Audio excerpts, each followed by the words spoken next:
haters, cultivators. Welcome to a special edition of Podcasting is Forbidden in the Cloud Recesses, the only usually lesbian-hosted podcast about whatever funny Google Translate version of the title of this property I found this time. I'm Roy. I don't have a nickname because this is a special one. I have a friend with me. Yeah, hello, I'm Rainer, and I've just been basically dragged in from the street. I'm a man who knows nothing, and I've been told I'm gonna have my dinner with Roy, where I've been gonna get talked to for 2 hours about something I don't know anything about, and just nod and make my small brain comments to it. Yeah, make my brain comments. Dinner with Roy. This is the recap episode. We're about, what are we? I guess we're about 2/3 of the way through the novel. It's very long because is it a completed novel or is it ongoing? Okay. It is complete. Before we get into the actual novel, I have, some notes and stuff. Mm-hmm. This is the absolute fucking beginner's guide. You don't have to know anything about it to get to this, because we're here to answer all of your questions about the media property. So this is up through chapter 75. My good PowerPoint, which I'm going to post a link to, along with this episode, so you can follow along. So let's go. What is Modazushi? So, Modazushi, roughly translated to Grandmaster of Demonic Cultivation. It is a novel written by a Chinese web novel website user, Moshang Tongshu. That is her screen name, username. Nobody knows. I don't know what her real name is. That's what she goes by. Okay. She is Moshang Tongshu to us. We call her MXTX for short. The M, the X, the T, and the X. So it was published online in August and September of 2016 on this website, which stands for something that I don't remember what it is off the top of my head. It doesn't matter. So kind of a Bella Forest situation. I don't really know. The author could even be multiple, maybe. For all we know. Or it could be an Italian convent, for all we know. Yeah. It could have been 3 European podcasters, for all we know. Yeah. There are also some bonus chapters that she put out. They're just like kind of fun little things that happen either off to the side of the main plot during the story or after the novel proper. And the last one I think came out on 4/20 funny date in 2018. And that one was released in the, like, paperback or whatever, like, actual physical copy of, like, the either Taiwanese or Singaporean release of it, something like that. But yeah, so now it's got a ton of adaptations.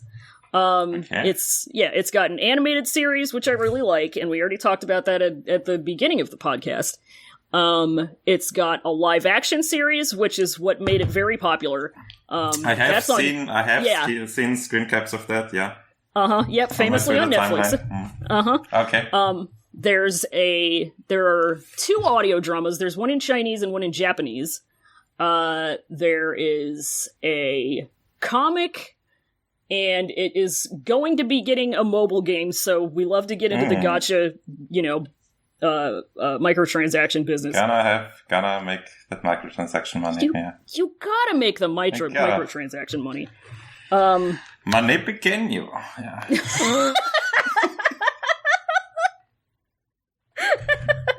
Cash pequeño. There aren't any official English translations. Oh, that's always good. Yeah. Always good. I guess recently, and this is like something that usually we would talk about in the kind of quote-unquote news section of the podcast, where I guess, like, recently somebody uncovered that, like, some company has, like, basically put a copyright out on doing an English translation, but that doesn't mean that it's actually going to be translated anytime soon. It just means that somebody has said, hey, we're going to do this, allegedly, and they're hanging on to it for money reasons. So, what we're working with, the English translation that we do have, is on a website called Exiled Rebels, which is staffed by several young women, some of which are in high school.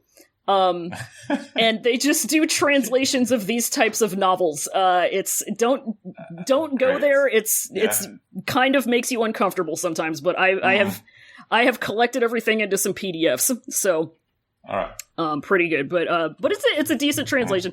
A couple other like groups of people have like started doing translations, but basically it's just all grassroots as far as us English speaking folks. There are translations into a couple other languages, but it's like Thai. I think there's a Russian translation. Nothing for us though. Nothing for me. Nothing for us. And it is finally, last but not least, it is canonically gay, not in the sports anime way. People never believe me when I say this because they take me for a fool. Okay. That was the biggest question I had from like the little bits of cultural osmosis I got of this. Is it like canonically gay, or is it just because most of the people in my Twitter universe like to gay ship like the cute boys? Yeah. And which is understandable. And it's double understandable when you have people making posts about like, oh, look at, just basically taking the subtext and treating it as fact, which we like to do. It's fun. Yeah, you gotta. That's what literature is all about. It is. Literary analysis is where you say this is what's happening. But yeah, it makes it a little bit confusing when something is actually literally canonically gay. This ends with them running off and getting married, so like literally literally they fuck off right after the climax and get married. Yeah. I don't know why the transition on this slide is like fucky, but yeah, there we go. All right. Just that one. Anyway, so here's the elevator pitch.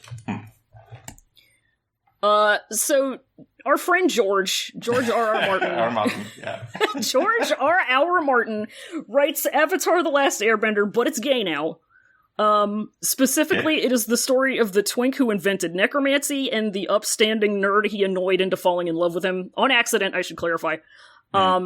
They solve a murder mystery together, and that serves as kind of a framing device for the twink to explore the causes and effects of his benevolent trolling throughout his life. He is this.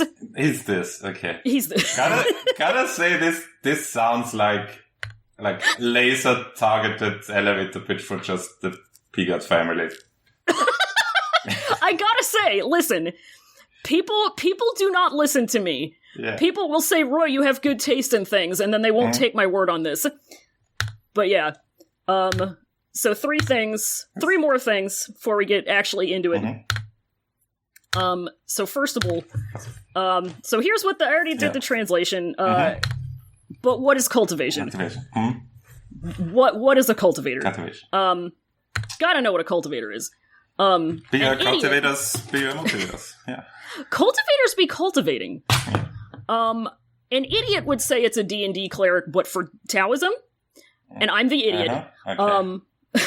So if you know anything about Taoism, it's that, but it's like you've done so much meditation and been such a good Taoist that you can do magic now, and you're young and hot forever. And the goal of cultivation is to become immortal. Basically, you're a demigod. All right. Any question? No, stop me at any point. No, fine. So like your power, your mind has become so powerful that like you can actually control your body. Yeah, exactly. Okay, and so if I were you, I would simply not age. Exactly. Your brain has expanded and become so peaceful at heart that you can now take a sword and ride it like a skateboard and fly on it. That's a thing that happens. Demonic cultivation is it encompasses a lot of things, but in this novel specifically, it basically amounts to necromancy. So you're becoming a lich or something like that. Kind of. It's necromancy specifically in the sense that, like, you are in control of zombies. You can make them, you can do whatever you want with them, and this is, culturally, this is a very bad thing. because one of the things that you do as a cultivator is basically like Taoist Ghostbuster shit. So there are situations that arise. So basically, in Taoism, what happens if like you die a very traumatic death, or if you die under like suspicious circumstances or anything like that, anything that like you're just not settled when you die, you have the potential to become basically an angry zombie. And the cultivators come in and they have to basically help those angry zombies move on so that they can re-enter the reincarnation cycle. And I assume the demonic cultivators do the opposite and kind of like, right. There's a potential angry zombie. I'm gonna get into that and exactly take him for my evil purposes. Yeah, they say it's free real estate, and this is my zombie now, and they take advantage of it, and so it's basically some shit like this.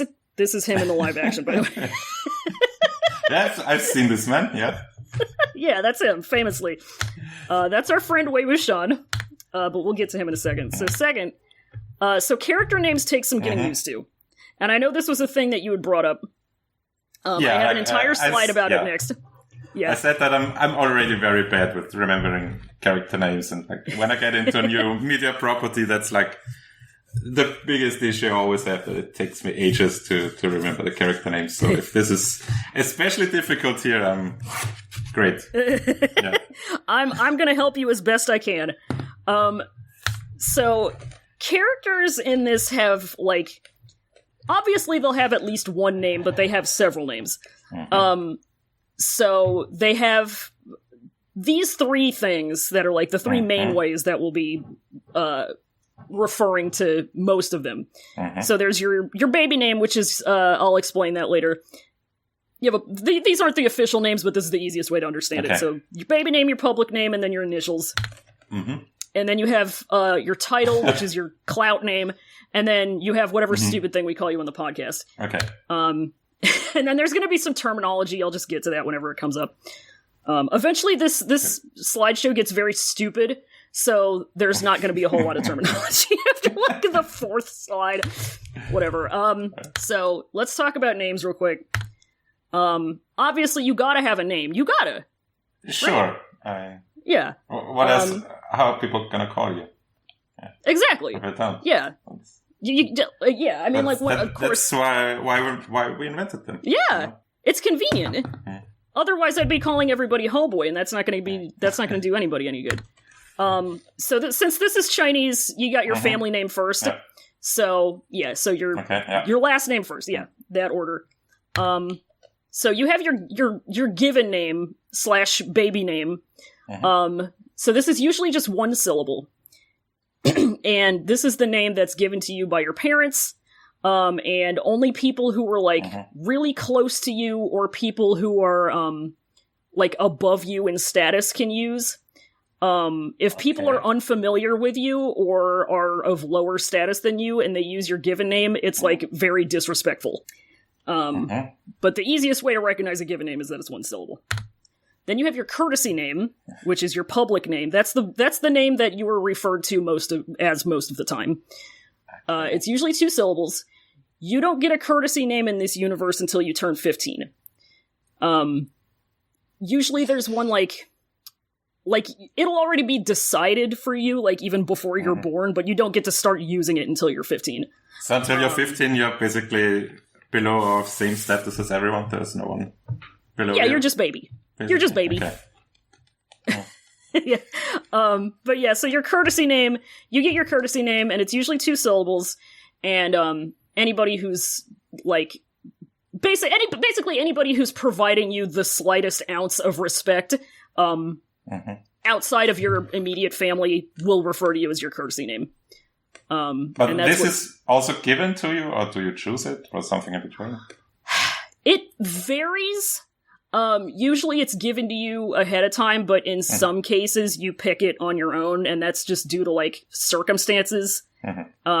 Like, our main character, Wei Wuxian, for instance, Wuxian is his courtesy name. And he had to pick that himself because his parents died before they could give him a courtesy name. Damn it. Yeah, we hate that. We don't like that. But then there's later on in the novel, there's a character who has yet to be born, and he receives a courtesy name, and that's like, it's like akin to the way that happens in the novel is like it's akin to like giving that child a gift. Okay. Is there a character who has given himself a very stupid courtesy name because they were 15? It's kind of a big deal, your courtesy name, but Wei Wuxian does give his sword a really stupid name, and everybody thinks him a fool for it. And he thinks it's hilarious. But like naming your sword is also a big deal. But whatever. The names do have like very important meanings and everything. It like, you know, whatever. So you have your given name and your courtesy name, and these are the two most common things. So if you're extremely badass and famous, you can get a title. And there are a couple different ways that a title can work, but it's like easiest to identify it right away is going to have one of these honorifics, either Jun or Zun. And that's kind of like San in Japanese. Yeah. I think so they're related, but yeah. This is added to the family name, or is it just the... No, this is suffix of the title. This is just the Jun or the Zun is just an honorific, and then your title is something else. I have an example that'll come up, and I'll go over it. So then there's a nickname. Usually the nicknames are going to start with A, which is like similar to the Chan prefix in like anime and Japanese and everything, but it'll be like, and it'll usually be like the second syllable of the courtesy name or just the given name. So like Ashian, you see Wei Wuxian referred to as Ashian by like, you know, his older adoptive sister, people like that. This is, when you use the A, it's very affectionate. Then there's initials, and this is just kind of, this is outside of the text. I'm going to be using these initials a lot because they're easier to type. All right. Yeah, and then there's just whatever stupid shit we call them on the show. So for example... Is this like based on actual, what was it, Taiwanese or Chinese? This like is customs? Chinese. Okay. So yeah, this was not made up by the author. Right. Because that would be very right. Yeah, the only thing that was made up by the author is that in real life the courtesy name would have been given at 20. But she just said, I'm going to make it 15 because I like it. But for example, so we've got this fella. So his given name is Meng Yao. So Meng is a family name and Yao is his like, baby name. Yep. Okay. Yep, that's his baby name. His courtesy name is Jin Guangyao. And the reason his family name changes is a plot reason. He basically gets the Ramsay Bolton treatment. So that's why he goes from Meng to Jin. This is Jinified. Okay. Yeah. And then he gets eaten by dogs. No, he doesn't. Lian Fangzun is his title because he did big important war things. So he became famous, and he gets this title. I mean, with a hat like that, you gotta be famous. You don't get to wear a hat like that. This is not a common man's hat. This is my clout hat. Yeah.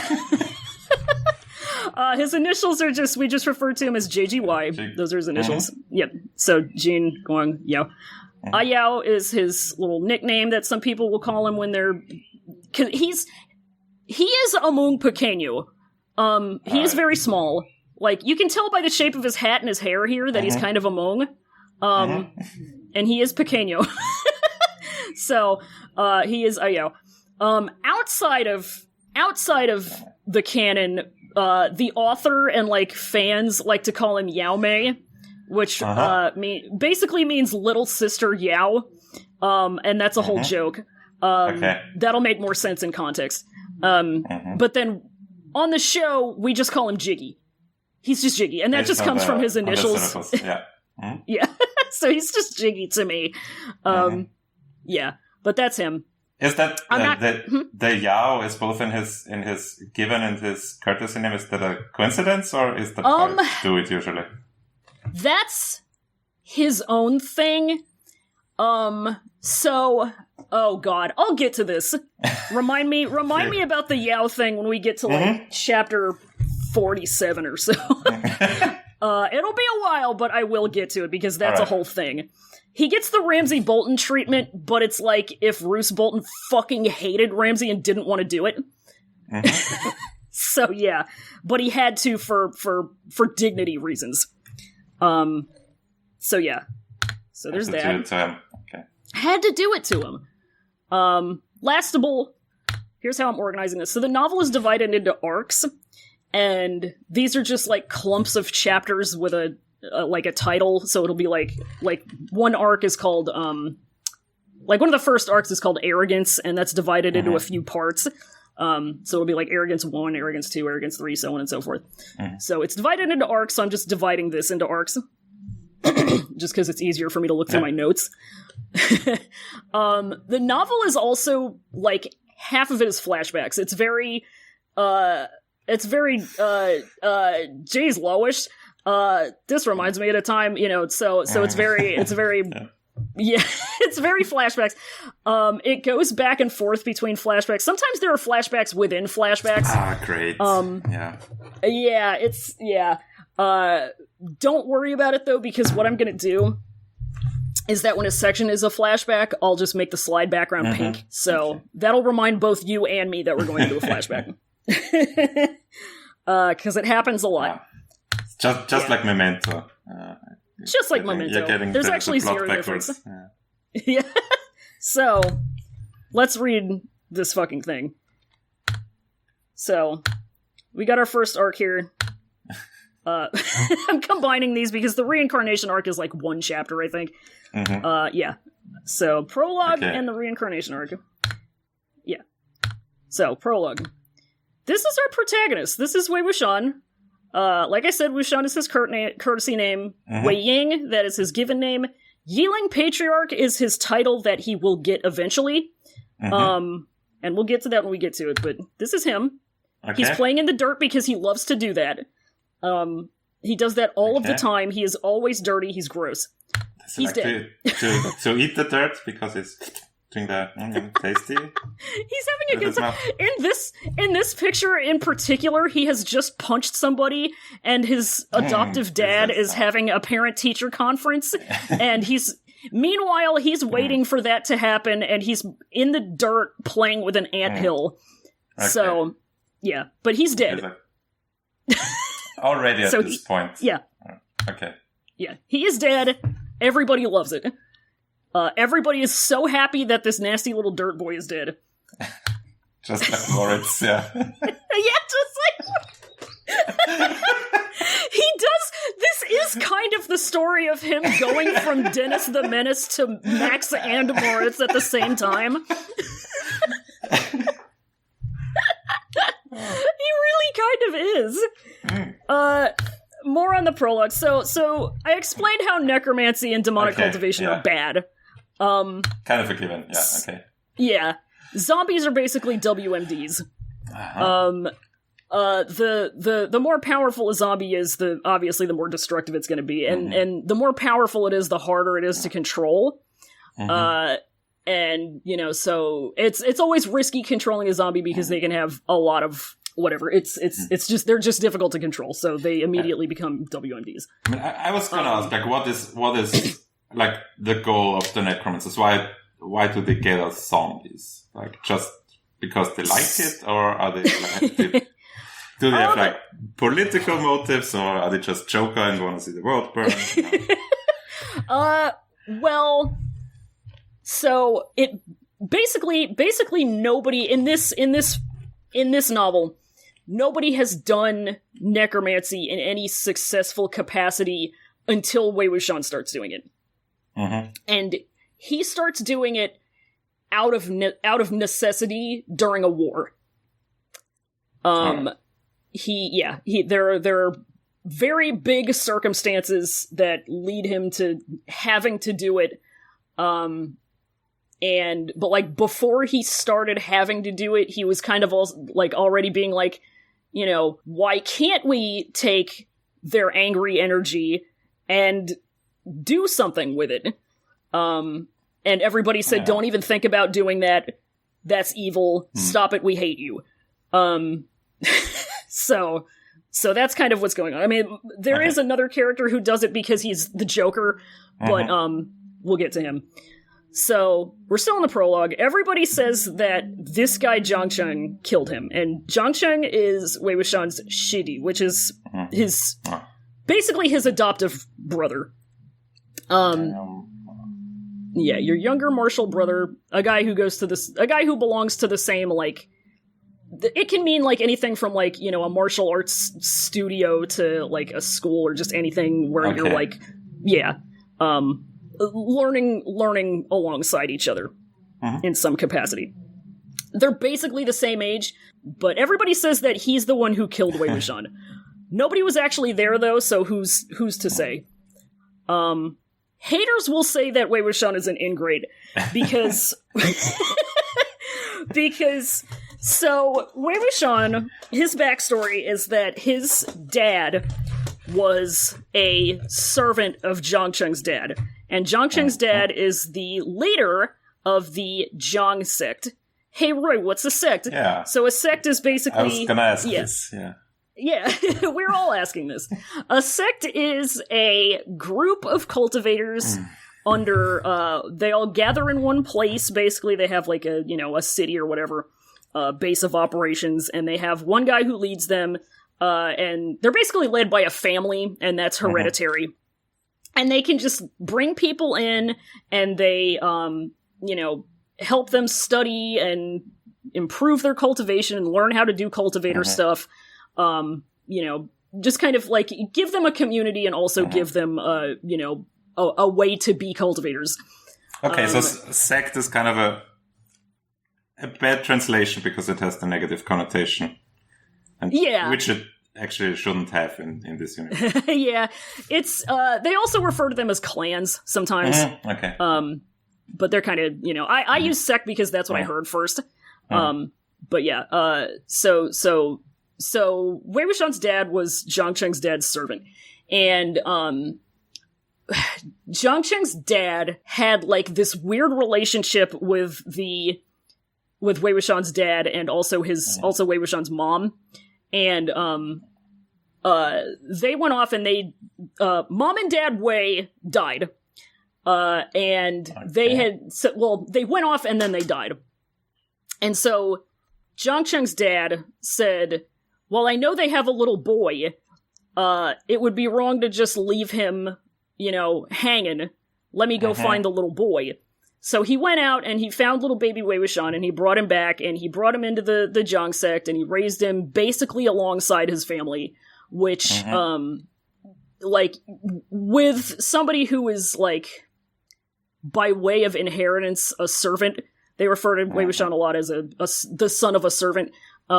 It's very unusual for him to be raised basically as a member of their family. Kind of a Jon Snow thing. Yeah. Exactly. He's exactly. He's the Jon Snow of here. And, so the fact that, circumstances later along, basically everybody in Zhang Cheng's family died. His parents and his older sister, they're all dead. And, famously everybody says that it's Wei Wuxian's fault. And that's kind of debatable. So they're calling him an ingrate for, being, in their eyes, responsible for the deaths of his adoptive family. This is Zhang Cheng. This is an emoji that we have in the Discord. He's purple. Andrew. I'm just going to be referring to him as JC usually. Jesus Christ. He's rude, he's angry, he's never been happy. If he were around now... This sounds like a guy Kay would like, because he's rude. Yes, you were absolutely correct. Kay said this is my favorite. Yep. This is her son in this. Okay, yeah. Targeted Kay advertisement with Zhang Guanyin. Oh my god. So, the prologue, the way the prologue is written is it's basically just like disembodied voices of people gossiping. So, what we get right off the bat is this big theme of public opinion, and how Yeah, people be people talking. spreading gossip are fucking idiots. People be talking. And the summary of the public opinion here is basically that Wei Wuxian was good when he helped everybody take down fascism, but then as soon as he threatened another guy's fascism, which everyone believed was good because he just had better press, he became the bastard of the world, and everybody hated him and he had to die. Yep. So, which, as it happens, is a thing that happens. You gotta help me real quick with, like, the timeline of all this. Like, where does the prologue start? Like, how old are the characters? So where are they that's a good question. lives? Yeah, okay, so the prologue, Wei Wuxian would have been about 22. And, so he has had a lot of things happen to him in the last 7-ish years. Yeah. The earliest that the flashbacks go to is when he's about 15. And that's when the most important things happen. But, so the prologue takes place when he's around 22. And but this is just... Is he dead at that point? I don't understand that yet. Like, you said he's dead. But, like, yeah, the prologue... Dead? The prologue starts right, like, immediately after he dies. Okay. So he dies at 22. Yeah, he dies at 22. Okay. He dies, he's 22, and then people start talking shit about him. I mean, they've been talking shit about him, but they talk shit about him and how it's good that he died and how much they hated him. And all of this stuff. He did do some war crimes, but we'll get into that. So are like the members of the sects or the sects kind of like public people? Are they celebrities in a way, or is this just like in his town or whatever, people talking about it? Or because he was important in I guess the war against the fascists. Yeah, he was very famous. So I'll get into the sects a little bit because this is a good place to start with that. So in this novel, there are 5 big important sects. The Zhangs are one of them. And those 5 big important sects are like the members of those, like the ruling members of those sects, the people who are like members of the families that lead those sects, are very big, very important celebrities. Everybody knows them, even people who aren't cultivators. But then, are they competing against each other in some way? I mean, it seems like they would be basically on the same side. With like, we do this cultivating thing, and we all hate necromancy. It is complicated. All right. It's very. Is it political? It's very political. Okay. It's very Westeros. So, you would think that they're all in the same thing together, and sometimes they are, but sometimes you get certain sects who decide that they want to do fascism. And that's when everybody else has to team up and take them down. But it's fascism to defeat necromancy, so it's good, I guess. Right. If the necromancy is used to defeat the fascism that we don't like, it's good. But if the necromancy is used to defeat the fascism that we do like, because we don't really realize that it's trying to be fascism yet, then it's bad. So that's kind of how it is. The rest of the members of any given sect are not going to be as famous. They might be like somewhat recognized like among cultivators, but like if you went into just the regular asshole world, people aren't really going to know who they are. They might like recognize them as being cultivators because they're super hot and very powerful, but they're not going to know exactly who they are. Okay, so they know like the leaders, and that's it. Right. Most of the important characters in this are sect leaders or immediate relatives of sect leaders. Right. So he dies, he's 22, people talk shit, and then we cut to 13 years later. Alright. And we get into the reincarnation arc. He's back. Wei Wuxian is back. Happen? Let's find out. So, we got this fella named Mo Xuanyu. And he is living in a shitty little shack in a village where he's being horribly abused by his family. He has had some shit happen to him, and I'll get to that. but he has gotten to the point where he said, all right, I've had enough of this. I'm not powerful enough to get revenge on my own for my years of mistreatment. So I'm going to remove my soul. I'm just throwing it into the garbage. It's never going to come back. It's never going to be reincarnated. My soul is gone. And in the place of my soul, I'm going to have Wei Wuxian's soul come inhabit my body. Okay, so he's Wei Wuxian... Jesus take the wheel, but like the car is his body. Yeah. He said, Wei Wuxian take the wheel. Does it say specifically Wei Wuxian, or is it like some strong guy? Please help me. It is literally Wei Wuxian's soul. Okay. It is Wei Wuxian's soul in Mo Xuanyu's body. No, but is he calling for him specifically? Or is it just... Yes. Yeah, okay. Yes. Because Wei Wuxian is like... It's 13 years later, and like enough time has passed that like... a lot of what he did back in the day has been like exaggerated and distorted, and people think at this point, people think he was like the most evil, scary villain possible. They think that this dude was like, they basically turned him from real life Rasputin into Anastasia Rasputin. Okay. So Mo Xuanyu said, I want Anastasia Rasputin in my body. And so... Okay. Is this like a thing people know you can just do to call out for, I guess, like... No. So he's just might as well try it. Yeah. We'll get into how he got this intel. At the point we're at in the show, in the podcast... I don't think we're 100% clear on the details, and a lot of how he got this knowledge is, like, even by the end of it, left unclear. I mean, you said like, in the beginning that if someone, like, dies under specific circumstances, it is known that his spirit kind of wanders around, so right. I assume so the thing is playing off that. So one of the things, in the prologue that I should have mentioned and I didn't is that people are speculating that Wei Wuxian's ghost is going to come back and like wreak all this havoc, and so it gets to the point where people are just waiting for that to happen, but it never does, and people aren't sure why. So here's Jesus. Kinda. Literally zero difference between Wei Wuxian and Jesus. You imbecile, you fucking moron. But when really, and we'll learn this over the course of it, but I'll just say it right now because it's coming up right now. The reason Wei Wuxian's soul doesn't come back to like haunt anybody or anything is because when he died, he was at peace with the fact that he was going to die. Because he was kind of at a point where he was like, you know what?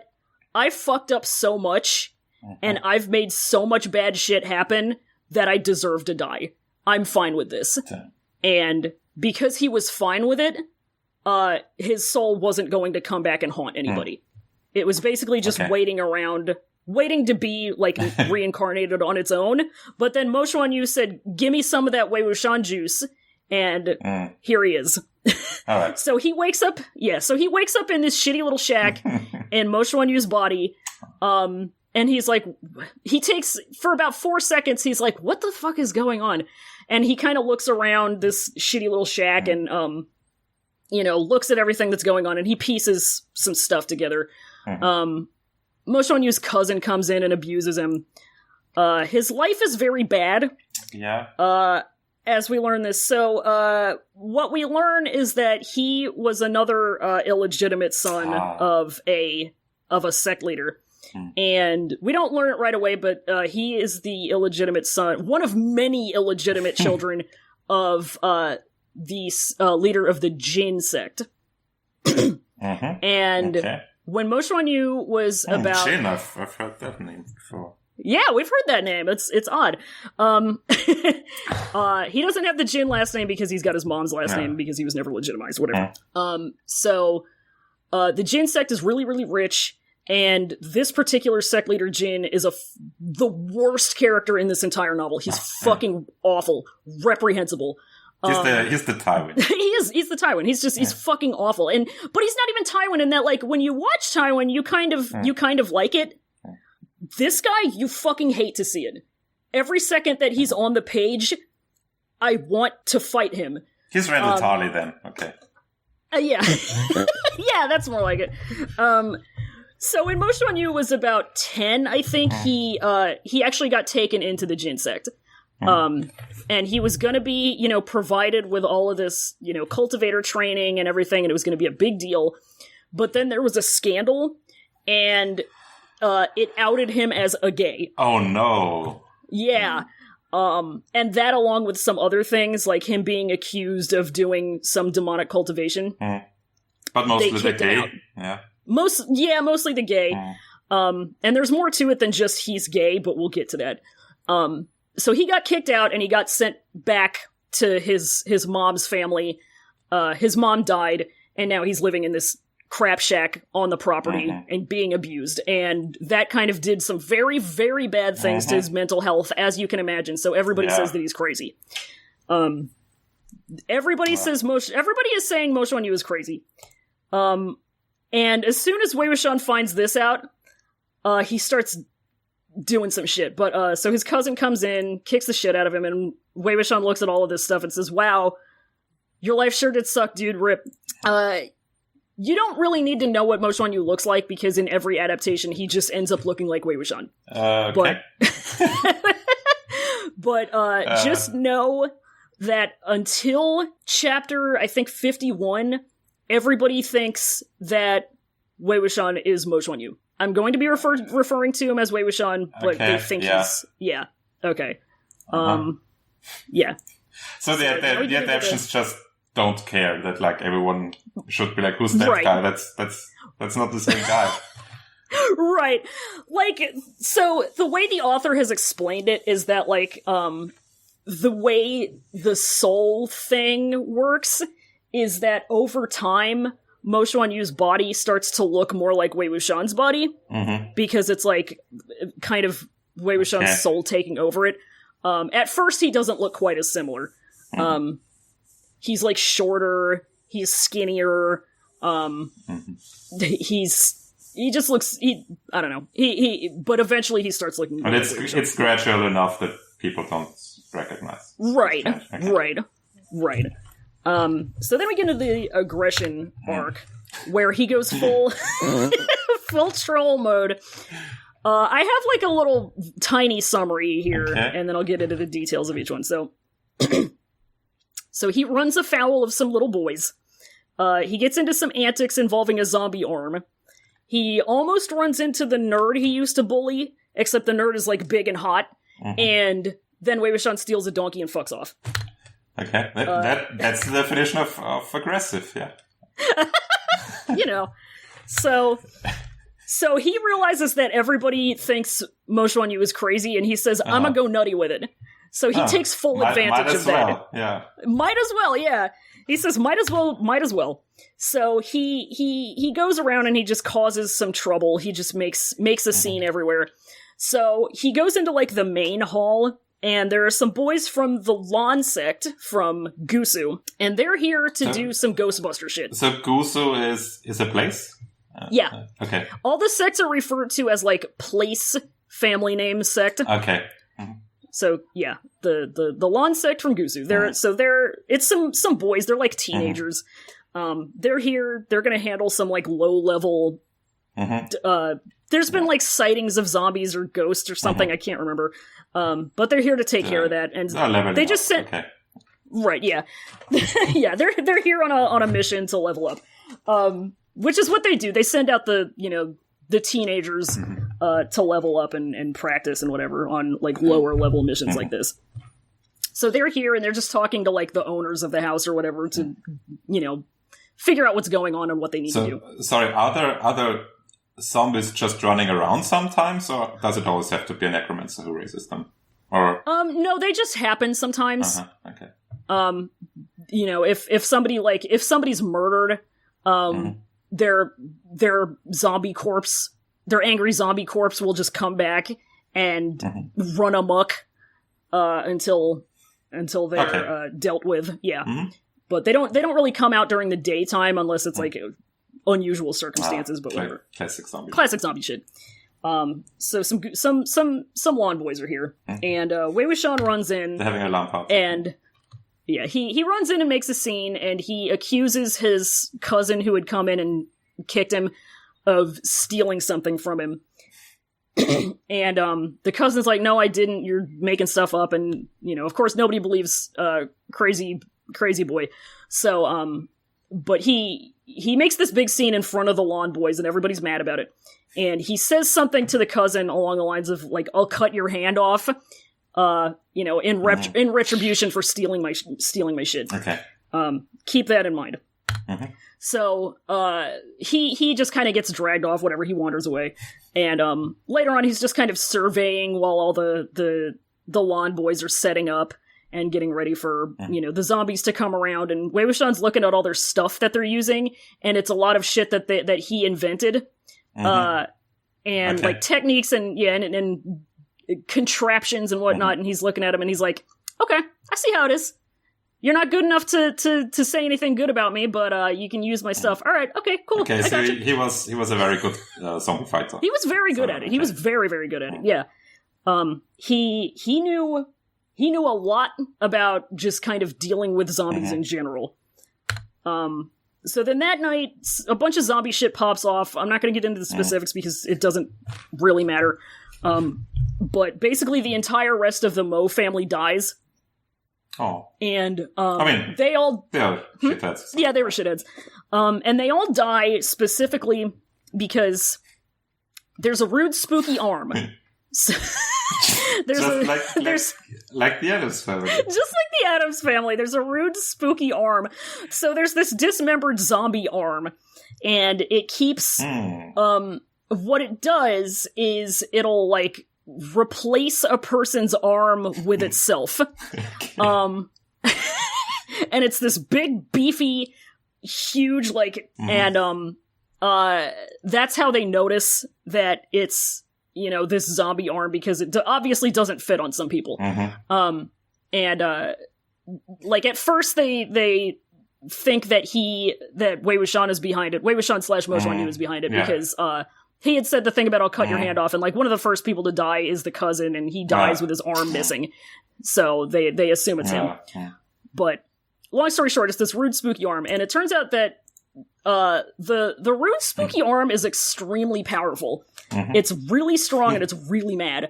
And the lawn boys end up being too baby to handle it. They're, like, 15, and they're like, all right, we need a grown-up. So they call for backup, and eventually, the only man in the universe shows up. Lan Wangji is here. Okay, I've heard that name too, I think, yeah. Yeah, you should have, because he's good. This is him. We love him. Wangi. Let's call him Wangi. He's very quiet, he's very wide. He's really good. We love him. And Wei Wuxian sees him, and he's like, oh shit, I used to make fun of him all the time. They had a very complicated relationship. It was, there was the aspect of him making fun of him all the time, but, it got very entangled and it was messy. Oh, that's the nerd he bullied. Yeah, okay. That's the big hot nerdy bully. So Wei Wuxian sees him when he shows up, and he's like, ooh, alright, I'm gonna get out, cause he doesn't want to deal with this right now. He's been alive again for, like, 32 hours, and he's like, not right now. So he steals a donkey and he leaves. And he has the donkey for the entire rest of the novel. This is the donkey. His name is Lil Apple. It has a very bad attitude. It's very it's a funny comedy donkey. You can't just have a normal donkey. You can't. Why would you have a normal donkey? You gotta have a funny comedy donkey. Yeah. You can just have a horse if you don't want to have a funny donkey. Gotta have a funny donkey. So then it's the arrogance arc. Wei Wuxian runs into a rude little boy in the woods who turns out to be his nephew. And he finds out that his adoptive brother is even ruder now because he shows up. Wei Wuxian saves his nephew and the other little boys by using flute necromancy to summon his best friend, who's a zombie. Okay. Specifically a zombie who is supposed to have been destroyed, like, back in the day. And then Wei Wuxian gets taken back to his old high school by the hot nerd. So Wei Wuxian, after he leaves, he wanders around. He eavesdrops on some random cultivators who are, like, going on an adventure, and that gives him the mission tip for these chapters. They complain about Zhangsheng, who is notoriously just... Everybody is afraid of him because he's really mean, and he's just a huge asshole, and he's never happy. He's also really powerful, so him being mean and powerful is just a bad combination. Wei Wuxian ends up in some woods, and he runs into a little boy who is, like, 14-ish, and he is from the Jin sect. Now, we keep saying this name. Yeah. And this little boy from the Jin sect recognizes Mo Xuanyu. And this is how we unlock more Mo Xuanyu backstory. This is where we find out that his dad is the former Jin sect leader. So the former Jin sect leader, he's dead at this point. The guy who fathered Mo Xuanyu. He is dead. Yeah, good.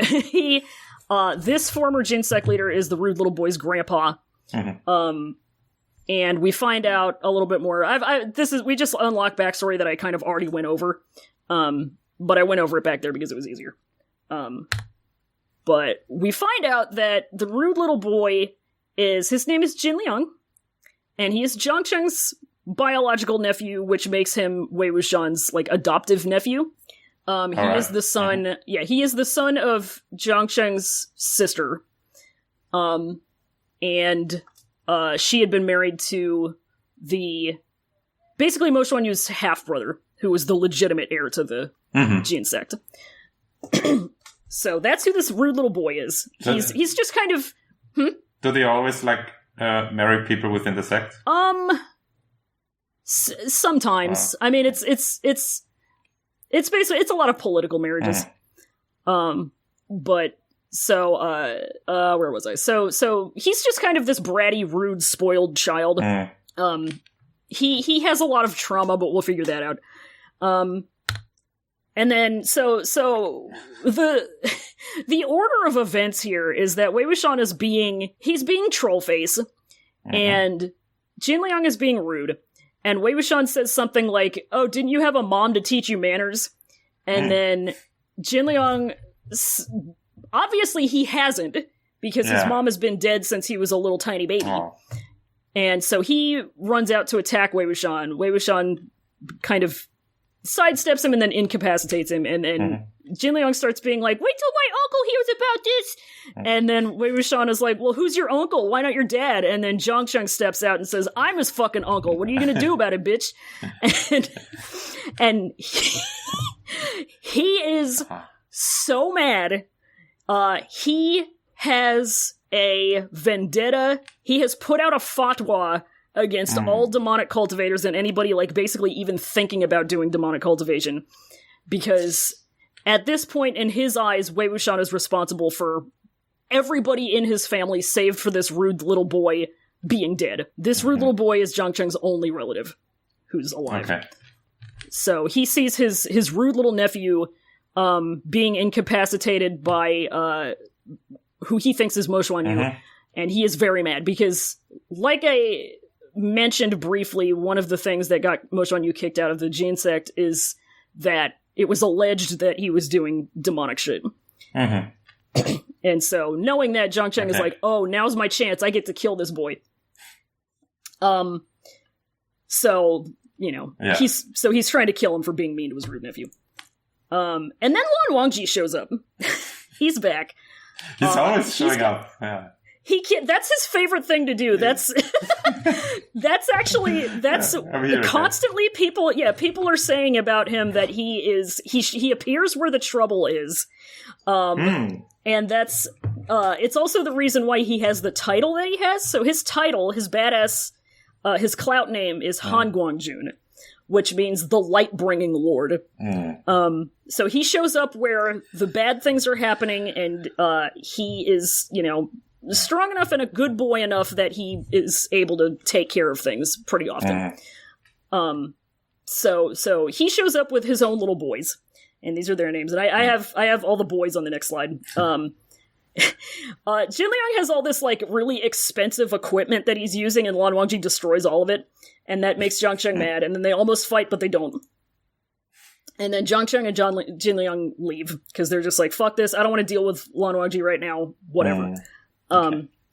Yeah, Wei Wuxian feels bad because these guys all leave too, and he feels bad because he realizes he kind of finally, it like sinks in who Jin Liang is and who his parents were. And he's like, ooh, I did kind of cause them to die, fuck, ooh, I was really mean to him, I shouldn't have said that thing about his mom, ooh, ow.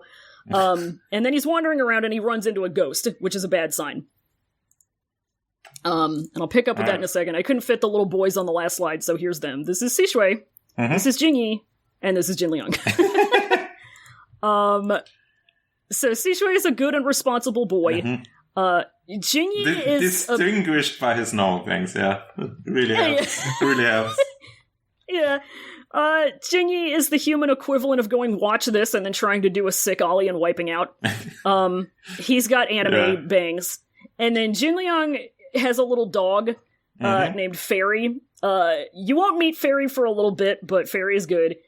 This is what you should be picturing him as. He is this baby. He's very baby. Okay. He is extremely baby. He's the littlest boy. So Wei Wuxian has run into a ghost, and that alerts him to danger. Blah, blah, blah. He runs into... All of the little boys have, like, run into each other in this cave where there's this big statue that's doing ghost antics, and the statue is basically, like, people have been praying to it, and the power of them praying to it has, like, given it powers, and it has become animate. And it's in the shape of a big lady. So Steven Universe giant woman attacks the boys, and Wei Wuxian comes in right in time to like save them by doing some necromancy. He grabs some bamboo, he carves a shitty little flute out of it, and he uses his flute to do necromancy. Okay. Like it's like being a bard. How your spell casting thing is like a guitar or a lute or whatever. His is a flute. And he does this, and his zombie friend shows up, and his zombie friend's name is Wenning. He just shows up by accident because his fluting. Exactly. His friend yeah. comes. Oh, I know this. He just appears. Okay. He appears and he beats the shit out of this gigantic statue. So he's a zombie, right? And he is just completely berserker mode right now. But the thing is, he was supposed to have been destroyed 13 years ago. We'll get into why later on. Destroyed by whomst?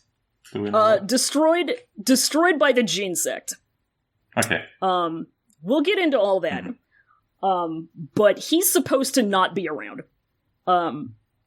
So Wei Wuxian is like, what the fuck is he doing here? But Wenning owns the statue, but he keeps kind of going nutty with it, and Wei Wuxian eventually manages to stop him by doing flute necromancy. But the way he does this in specific is he plays a certain song, and Lan Wangji, like, grabs his wrist, and he's looking at him really hard, because he recognizes this song. We don't know how, but it's, like, very obvious that he recognizes this song. And then Wenning leaves. He just fucks off. He's just gone. He just runs off into the woods, and we don't hear from him again for a while. He is also known as the Ghost General. We'll get into that later on. But Jiang Cheng has witnessed all of this because his he's purple kind of sus. He comes in and he's looking at this and he's like, all right, okay, I see you doing necromancy. You just summoned the Ghost General. Right, you just summoned the Ghost General. I think something's fishy. So, Jiang Cheng has his favorite weapon is the coolest weapon in the entire thing. He has a whip, and it's made out of electricity. And it's purple.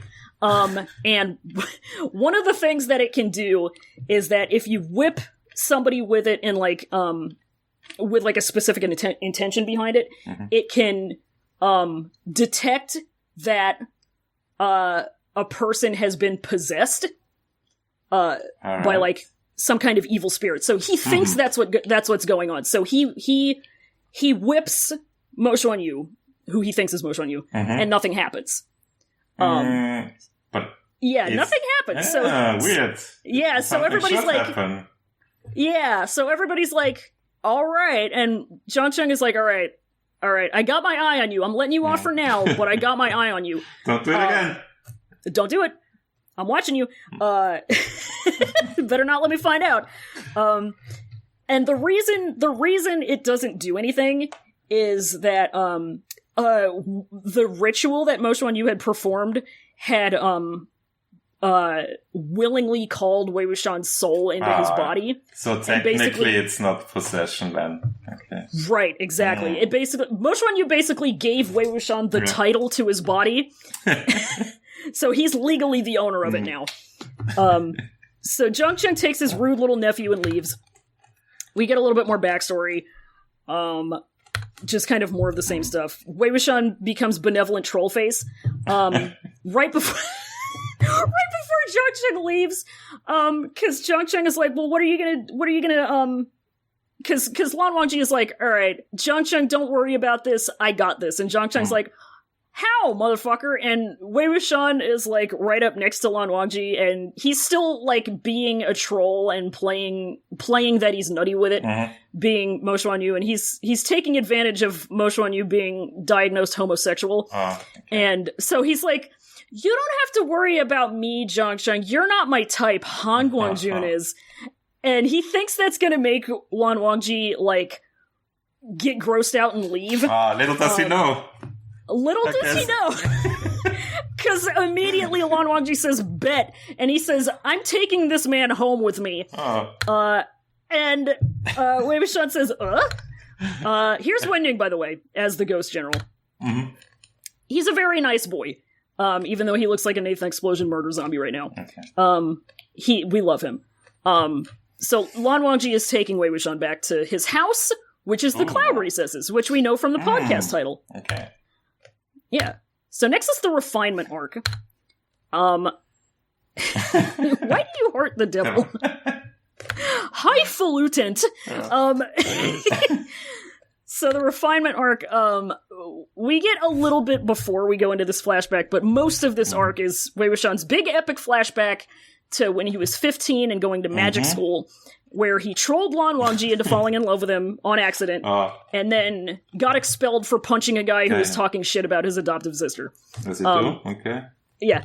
Also, we get to meet Niu Huaisang, who's the best character in the novel.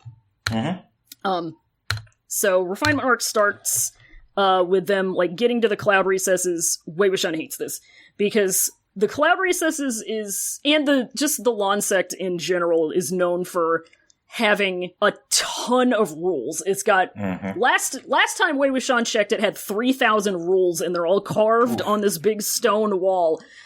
It's now 4,000 rules.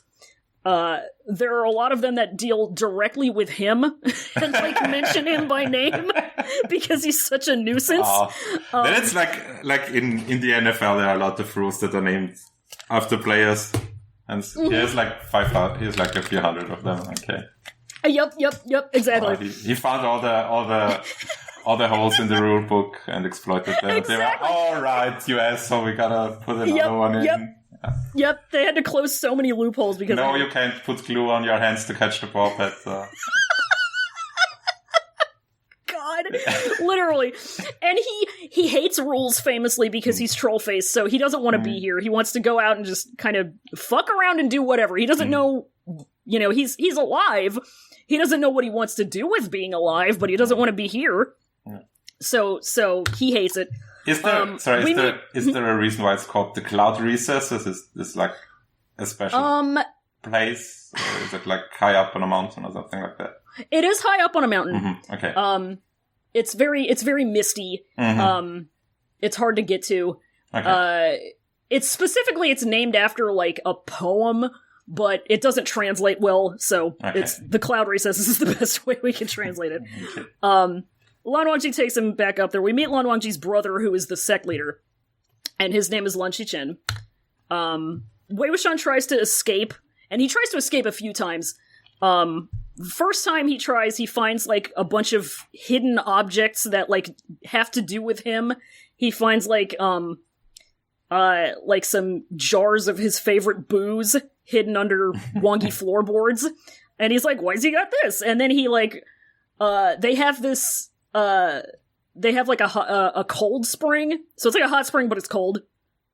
So it's spring, yeah. Yeah, they have a spring. Yeah. And he runs into this, this guy in there who's got all these scars on his back, and he's vibing in the pool, but it turns out to be Lan Wangji, and Wei Wuxian is like, how'd he get all those scars? I wonder, do you want to know how I got these scars? Yeah. So he keeps, for a while, he just keeps trying to, like, troll his way out of the cloud races, but, like, Lan Wangji has got his number at this point, so he just keeps being like, fucking bet, dude! And he casts, like, a paralyzing spell on him to keep him in bed, and shit like that. Right, here's Lan Shichen, by the way. Yeah. This is Lan Shichen, he's a himbo. He's nice. Whatever. And then it's flashback time. So, we go into the flashback. It's about 20 years ago, everyone's like 15. Yeah. It's magic school. Everybody, the Lan sect has invited, all of the, hopeful young cultivators from the prestigious sects to come study, and they're there to do that because they're, so Lan Wangji's uncle is, like, this really well-renowned teacher, and he's also, like, very strict, but he has this, like, good reputation for, like, doing a really good job of improving people's cultivation and just being a good teacher. So the sects are exchanging students and teachers? Yeah. Yep. Ni Huaisong is there, studying alongside them. Yeah, we love Huaisong. Huaisong is so fucking good. Huaisong's deal is being garbage at cultivation, being really weak. He's the fail son. Exactly! Huaisong is the fail son, and just, like, not caring, just being like, wow, I'm bad at this. Oh well, because Huaisong just wants to do art. Yeah, nothing I can do about it. I'll focus on doing art and, fishing and taking naps and being cute. And, which is a problem because the Nie sect, which Huaisong is from, is like, the Dothraki. Okay, super martial and super, you gotta be the alpha male and shit like that. Exactly. So they specifically, like, each sect has, like, something that it's really well known for, and the Nie sect is, well known for cultivating with sabers. Just big, huge, slicey swords. And, they have to be, you gotta be powerful to use them. It takes a lot of strength, it takes a lot of energy to learn how to cultivate with them, and Huaisong is just like, I don't wanna. I don't like doing it.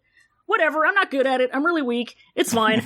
Huaisong's older brother is the sect leader. Yeah, and we will get to him, trust me.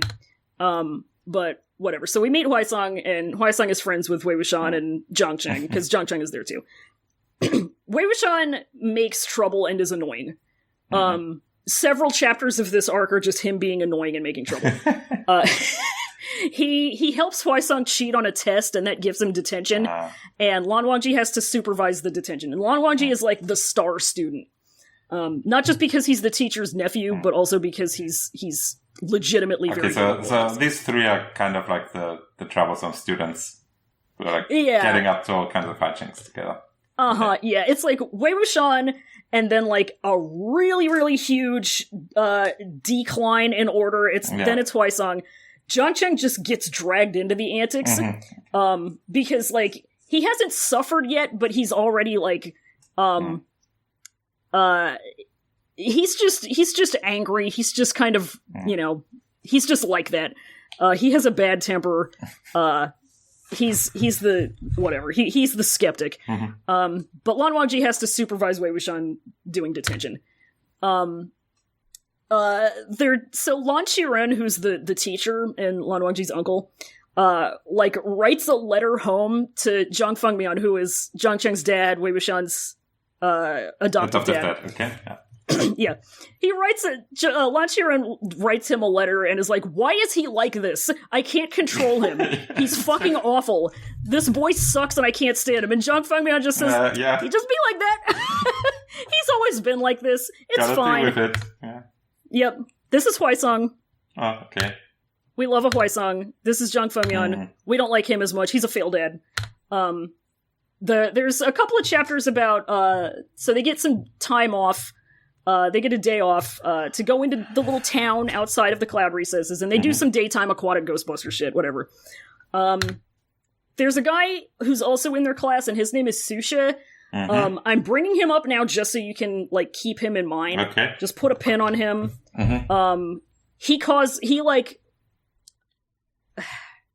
He ends up needing to be rescued during this daytime aquatic Ghostbuster shit, and it kind of puts everybody else in danger. Because he tries to do some epic shit and fails at it. And then he needs to get his ass saved. But, so they do this daytime aquatic Ghostbuster shit, and they find out that the Wen sect is responsible for it. They had basically pushed some stuff into the Lan sect's territory. Okay. And, they start talking about how the Wen sect has been doing shit like this for a while, and, so they're kind of starting to do some fascist kind of stuff. They're doing some shady things that nobody is liking, but nobody can really do anything about it because the thing with the Wen sect is that they are the biggest and most powerful of them.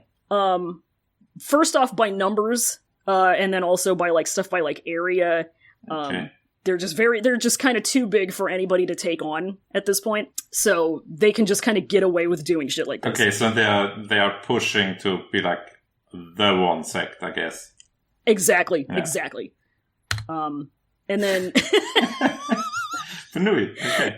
Benui, Wei Wuxian, he at one point he just catches some Benuis running around in the Cloud Recesses, and he gives them to Lan Wangji as a present. And Lan Wangji says, "I do not want Benui." And then Wei Wuxian says, "Well, then I'll eat them." And then Lan Wangji says, "I will take Benui." And later on, we find out that the Cloud Recesses now is just teeming, swarming with Benuis, and Lan Wangji is the master of all of them. They love him. Benuis be fucking. Yeah.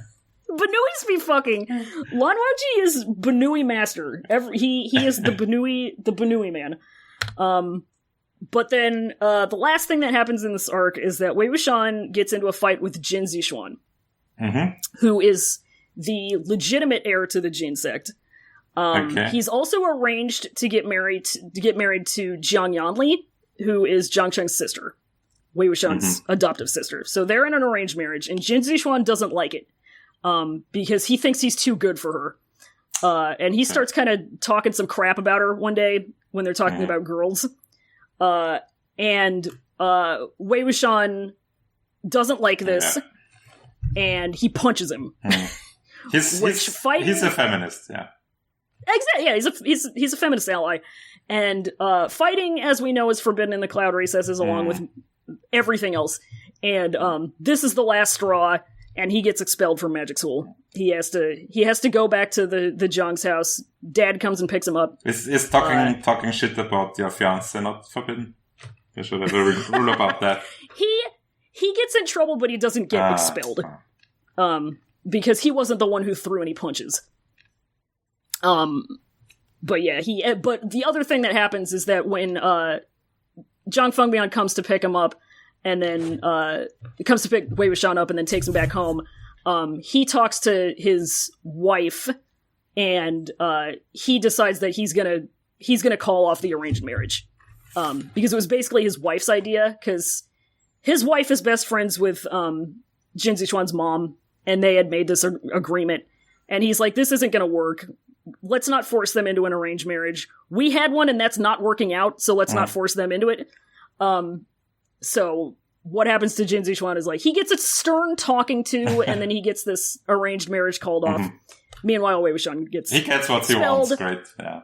Yeah, we love it. So here's just some people. This is Susha. He fucking sucks, just remember that he exists. This is Jin Zixuan. He sucks right now. This is him right before he gets punched. He gets a lot better. Okay. He becomes extremely fucking good, actually.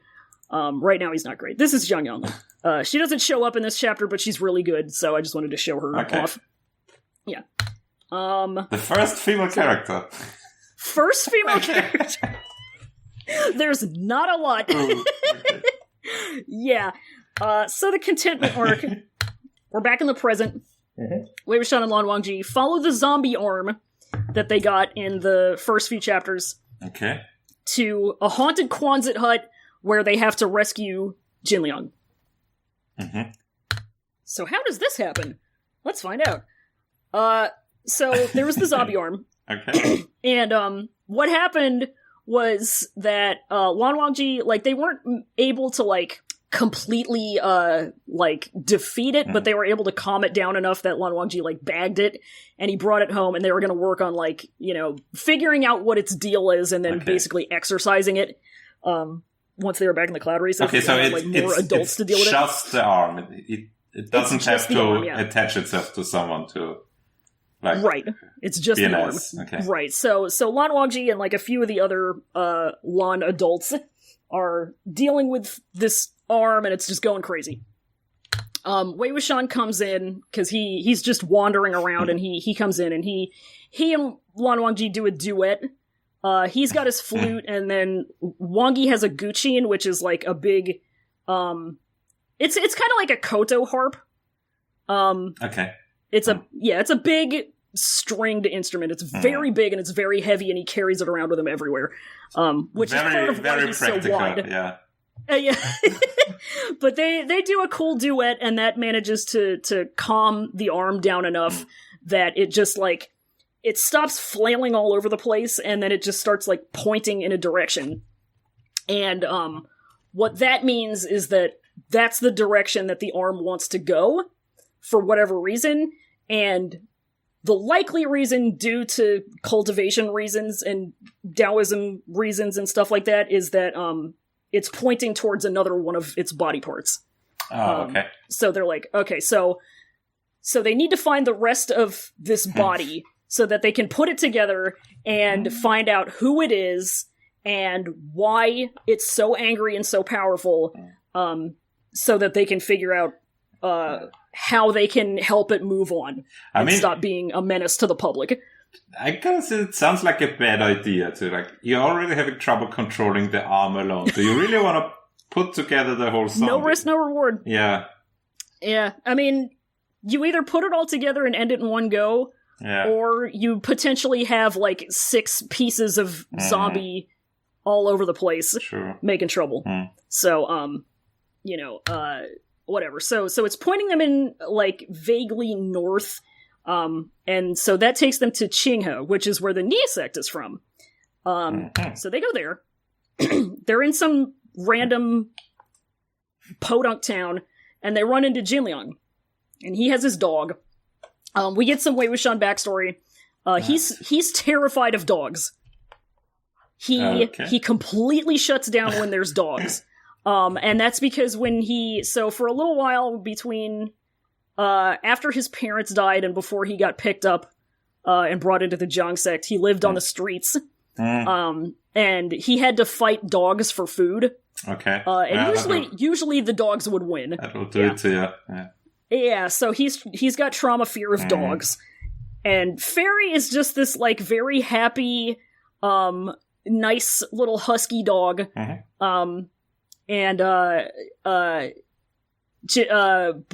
Wuxian is terrified, but it's okay because every time Fairy scares Wei Wuxian, Wangji step in and becomes a wall, and saves him. But whatever, Jin Liang is there and he's rude, and then he leaves. They walk around and they get some intel about, how in the vicinity of this area there's a place called Xinglu Ridge, which everybody is also referring to as the Man-Eating Ridge. Wouldn't go there. Yeah, because people If no man goes there, can't eat anyone. Exactly. But people be going there, and people be getting, they just don't come back. So Wei Wuxian says, well... Surely the man-eating ridge won't eat me. No! Why would it do that? The Hungy Ridge. He's like, alright, well, we gotta find out what's going on, because the arm is still pointing towards directly that, so they're like, alright, well, we gotta figure out what's going on here, because this has something to do with our arm, probably. They also find out that people are saying that Huaisang sucks as a sect leader and hates doing it, because Huaisang is the sect leader now. His brother is dead. His brother was a very, very good sect leader. Everybody loved him. Yeah. But he died about 10 years ago, and Huaisang's been... Now the soft boy is in charge. Yeah.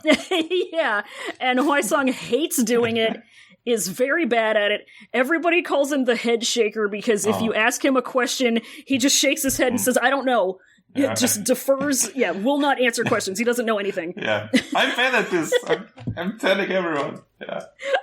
I'm too baby for this. I don't like it. Maybe hereditary structures are not very good. Maybe hereditary structures aren't very good. So they go up to the ridge, and spooky shit is happening, and they find these, weird stone castles, and in the Donghua they make them look like dome houses. They look like halved Quonset huts. And they manage to go inside of one. They actually come across Fairy barking outside of one. And they're like, uh-oh, that can't be good, because we can't find our rude little boy anywhere. Oh, no.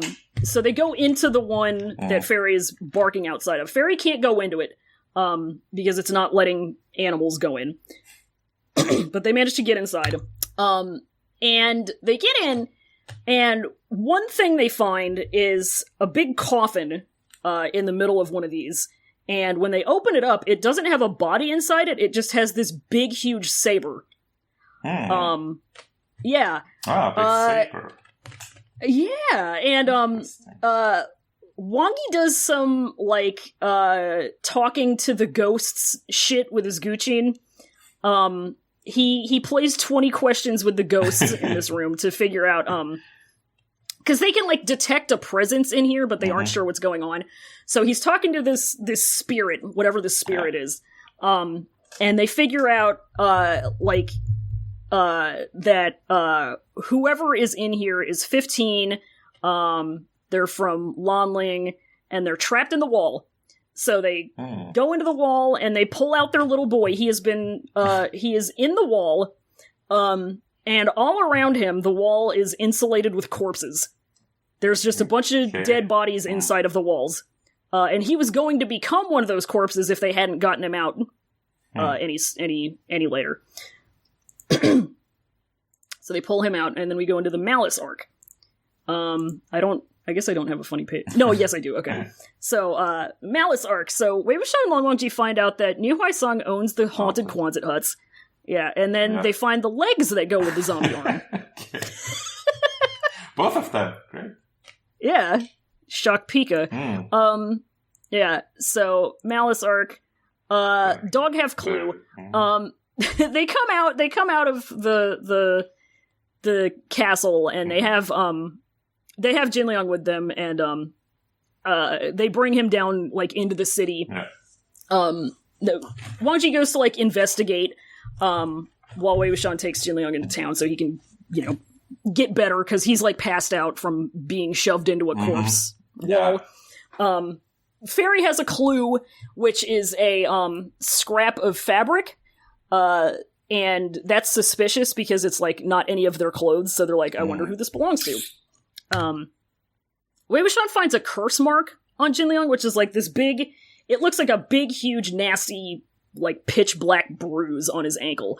And this curse mark has been put there by the spirits inside of the castle to track him, and make him a target, because he was being rude inside the castle, which was offensive to the spirits that inhabit it. So they put this mark on him so that they could find him and get revenge for being rude to the ghosts. It shouldn't have been rude, Hey, it shouldn't have been rude. So it's ankle monitor disease, but Wei Wuxian still feeling bad because this is essentially his nephew. He absorbs the curse mark ankle monitor disease into his own body. So he makes himself the target instead of Jinliang. Mm-hmm. And then our rude little boy wakes up, he gets mad, he bees Rude, and he runs away. As he does. Wei Wuxian goes to find him, but he runs into Zhang Cheng, who's mad. Every sentence of Zhang Cheng doing anything can start with "he's mad." He yanks Wei Wuxian into a room and interrogates him because he's still supposedly he's Mo Xuan Yu, but Zhang Cheng is still like, you kind of sus. He knows that he's scared of dogs, so he's like threatening him that he's gonna like sick dogs on him or whatever if he doesn't answer him. And Wei Wuxian is kind of like, I mean, you know who I am, but you don't have any proof. What are you gonna do? But he still feels bad because he knows where Zhang Cheng is coming from, and also he feels some guilt about it. But then Jinliang comes in, he just bursts in and he's like, "Uncle, I saw the ghost general, you gotta go get him." And Zhang Cheng is like, "Fuck that zombie, I'm gonna go get him." So he runs off. And Jinliang, actually, the zombie ruse was a distraction. Jinliang is coming in to save who he still thinks is Mo Xuan Yu, to save him from his mean uncle. Saving him from the corpse wall and the paint. Yeah. Wei Wuxian says to Jinliang that there are two things that you're going to have to say in your life, and they're cringe, but you gotta say them. And those two things are, "I'm sorry" and "thanks." And then he knocks him out, and this is where he takes his ankle monitor disease. Why does he have to knock him out? I forget. I think it's because he wouldn't have let him do it. Okay. He would have just been like, he would have put up a fight and been rude and bratty. So this was just the easiest way to do it. And like, he already is like, doesn't like him and is only like being nice to him out of obligation in this way. So like, Wei Wuxian is like, and Wei Wuxian knows that, so he's like, whatever. If he gets mad at me for this, it's not gonna it's not gonna affect anything. I guess it could also be kind of sus to like, oh, I know how to like steal a curse. Yeah, that too. Yeah. That too. Many, many reasons. So then Wongi come back. I think at this point they're back in their own like hotel room. Yeah. And he sees that Wei Wuxian has ankle monitor disease. And he refers to him as Wei Ying. Which up until now, so Wei Ying is Wei Wuxian's given name. Yeah. That's his baby name. And up until this point, as far as Wei Wuxian knows, Lan Wangji still thinks that he's Mo Xuan Yu. Yeah, exactly. Right, but he calls him Wei Ying, and so Wei Wuxian is like, you know it's me. How long have you known? And Wangji's like, I'm not telling you. Figure it out. Sort your own shit out. And then a little bit later on, they have a special guest at the end. Like a reason he doesn't call him like by his public name here? Or, So back when they were in school, and Wei Wuxian was doing his funny bully trolling, he would call Wangji by his given name. Okay. So and he was doing that to be rude. I don't respect you. Calling you by your baby name. Right. I'm being playfully disrespectful. Lan Wangji is like kind of has a little bit more reason to be able to call Wei Wuxian by his given name because he's a little bit older, just by like some months. But he just kind of in return started calling him by his given name. But then like it kind of evolved, kind of morphed from being the joke of Wei Wuxian rude into being like them having a very close, if weird, relationship. Okay. So they could call each other by their given names. It was kind of weird, but everything about their relationship up until that point had been weird. So go figure. Okay. But he was one of the only people who ever called him Wei Ying. So when he calls him that, it's like a big deal. In this moment. All right. Yeah. So at this point, so he knows he's Wei Wuxian, and Wei Wuxian knows that he knows he's Wei Wuxian, and then they have a special guest. at the inn. Who could it be? Guess who? It's Huaisong, all grown up and gorgeous. The piece of torn cloth that the dog had was from Huaisong's robes. Okay. And so they start questioning Huaisong. So he was at the ghost hut for some reason. Right. Yep. So they're like, why were you at the ghost hut? What's going on? And Huaisong says, look, okay, here's the deal. Those are my family's ancestral burial grounds. I mean, figures because of the... Yep. Like, and yeah, immediately right after Huaisong says that, they're like, oh, okay. And Huaisong is like, look, sorry my mansion sucks. Sorry our graveyard sucks. But like, you know, so here's the deal with our sabers. The thing about sabers is that swinging them around and slicing people and zombies and things ends up with a lot of bloodshed. Yeah. And that much bloodshed leads to a lot of buildup of resentful energy, which is what, you know, it's zombie energy. Lots of angry ghosts. Lots of anger. And that affects all of the cultivators from his family who use these sabers in a really bad way. Most of the time, they will die pretty young, and they'll die from something called chi deviation, which is where you get so mad that you die from it. You die mad about it. Die red and mad and nude. Yeah. Exactly. You die red, mad, and nude. But it's like you're so mad and red and nude when you die that like it doesn't really wear off even after you die, and a lot of it like gets absorbed into your saber in the process, because like everybody's weapon is like tied spiritually to them. Okay. Which is why, like, naming them is a big deal and everything, and, like, you can, like, identify somebody's weapon by certain properties, whatever. So, what they have to do is, like, they have to go through a lot of really specific and intense things to, like, safely bury their dead, while also being respectful of them. And also bury the sabers so that neither the bodies nor the sabers come out and become mean, powerful zombies that, like, nobody can handle. Because they have the potential to do that. They're extremely powerful. And extremely mad. So that's why they have these, like, castles. They have those to, you know, sequester them. It's for everybody's safety. And Huaisong had actually he had heard rumors from, you know, the townsfolk talking about, like, oh, you don't want to go up into those mountains. I heard somebody died there one time. And Huaisong heard that and started just kind of fanning the flames of the rumors for people's safety, so that they would be too scared to go up there and, like, you know, get killed by something. Yeah. Because that still happens every so often. And there have been a couple of times where, like, the bodies that are buried up there have just been, like, brought out and disturbed. It happened one time about 10 years ago, and then it happened another time pretty recently. And Huaisong doesn't know why, but it's gotta stop, and it's shady. So, all of these things together, combined with Huaisong being a very weak cultivator, who doesn't use the saber.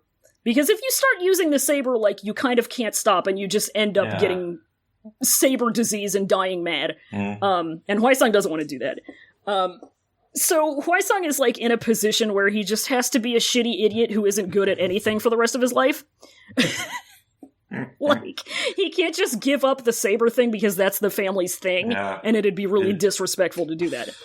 He has to study the blade, even if he doesn't want to. Yeah, So, he's stuck with all this. Damn. And it sucks, and, like,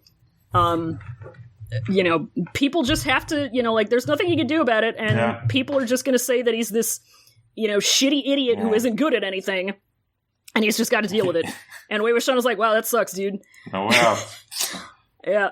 And then the arm starts flipping its shit. And Wei Wuxian and Lan Wangji go, oh, fuck, we forgot to give the arm its chill pills. So, basically every day they have to do a duet in order to keep the arm calm. Okay. Because it's a certain magic song, whatever. Yeah. So they have to play lo-fi beats to chill to. And so they do that, whatever. And the next day, they meet up with Huaisong at the castle again to do some detective work. Okay. And they go through a bunch of corpses that have been released. And they find one that has been Frankensteined. Its legs have been removed. We don't know where the original legs are. And then a different pair of legs have been sewn onto it. And the legs that have been sewn onto this corpse belong to the same body as the arm. Yeah. The arm's legs. So they pocket these. One thing I want to note, because this might not have occurred to you, it might have, I don't know. People are pocketing things, and there are a lot of big things, like a human arm or a pair of legs. Yeah, a big instrument that they just carry around. Yeah. So a lot of things they carry around in, they basically have bags of holding. Okay, yeah. Yeah, so they have basically those, and then another thing that they can do, and this is very fun, is that they can use their sleeves as bags of holding, basically. Okay. So you can just store stuff up your sleeve. Like the Maesters do. Like the Maesters do. There's actually zero difference between Modazushi and George of Martin. You don't know what Lewin had up his sleeves all the time, He had a pair of legs the entire time. A whole clay boy. He loves those.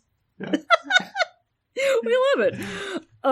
So the next time they check in with the arm, which is still kind of acting as a compass, it tells them to kind of go in the direction of a place called Yueyang. Mm-hmm. So they're like, all right, that's where we gotta go next. So it's we go to the really convenient if you have a mission and you just have an arm that points you in the right direction. It really is. So, have you seen Wayne's World? Please tell me you've seen Wayne's World. You streamed it once, yeah, and I watched it on. Okay, good, yeah. Yeah. So there's this part with Chris Farley, security guard, who knows an awful lot of information. So the boys get some intel about a mass murder that happened some years ago, and how that mass murder definitely didn't have anything to do with some Game of Thrones political bullshit. And then they go to a spooky city. Alright. So they get to, the first thing that they figure out is that, none of this stuff with this zombie body is gonna get solved until they find the head. Yeah. They gotta find this guy's head or they're never gonna figure it out. They get to Yueyang, and they sit down, and they get some lunch, and they're talking to the waiter, and the waiter has an awful lot of information. They meet the typical role-playing game innkeeper. Yeah. Yeah, exactly. And to click through all the dialogue options. Yeah. Yeah. They have to go through the right dialogue tree, but they go through it. So the waiter just kind of gives them some local lore. So a while back, this place had been under the jurisdiction of a very minor sect called the Chang sect or clan. All of them got brutally murdered. Not all at once, but in a few stages. The Reigns of Yueyang. Yeah, the Reigns of Yueyang. So what had happened, I'll get to Xiaoxing Chen in a second, but so the Chang clan had been out here, and one night something happened, and a ton of them died. One or two of the guys, I think just the son of the sect leader was out. He was just doing something that night, so he survived, but he came back and found the rest of his family completely massacred, and it was like this horrible scene. It was very gory. Terrible. You hate to see it. But nobody was really sure what happened. So all the big sects put out, like an APB, like, hey, if anybody has information, if anybody comes up with anything, let us know. We got to get to the bottom of this. So this is where this guy Xiao Xingchen comes in, and he is what they call a rogue cultivator, who is a cultivator who doesn't belong to a sect. Okay, he's just doing it. Yeah, no license, no nothing. Just yeah, he's freestyle cultivating. And he has a friend whose name is Songlan, and they're best buds. And we get a little bit of info about Wei Wuxian's mom here, because as it happens, Wei Wuxian's mom was also a rogue cultivator. And she happened to be trained by the same lady that trained Xiao Xingchen. They had been trained on this mountain by this cultivator who had reached immortality. But this lady, her name is Baoshan Sanren, her whole deal is like, all right, you can leave, but if you do leave, don't think about coming back here. I don't want any of that up in my stuff. You sort your own life out. So there have only been 3 people who have ever left Baoshan Sanren's mountain. Right. Xiao Xingchen is one of them. Wei Wuxian's mom is another one of them. The other one doesn't matter. But nobody who's left that mountain has survived very long, and all of them have had really horrible deaths. Okay. So then we find out about Shuiyang parentheses derogatory.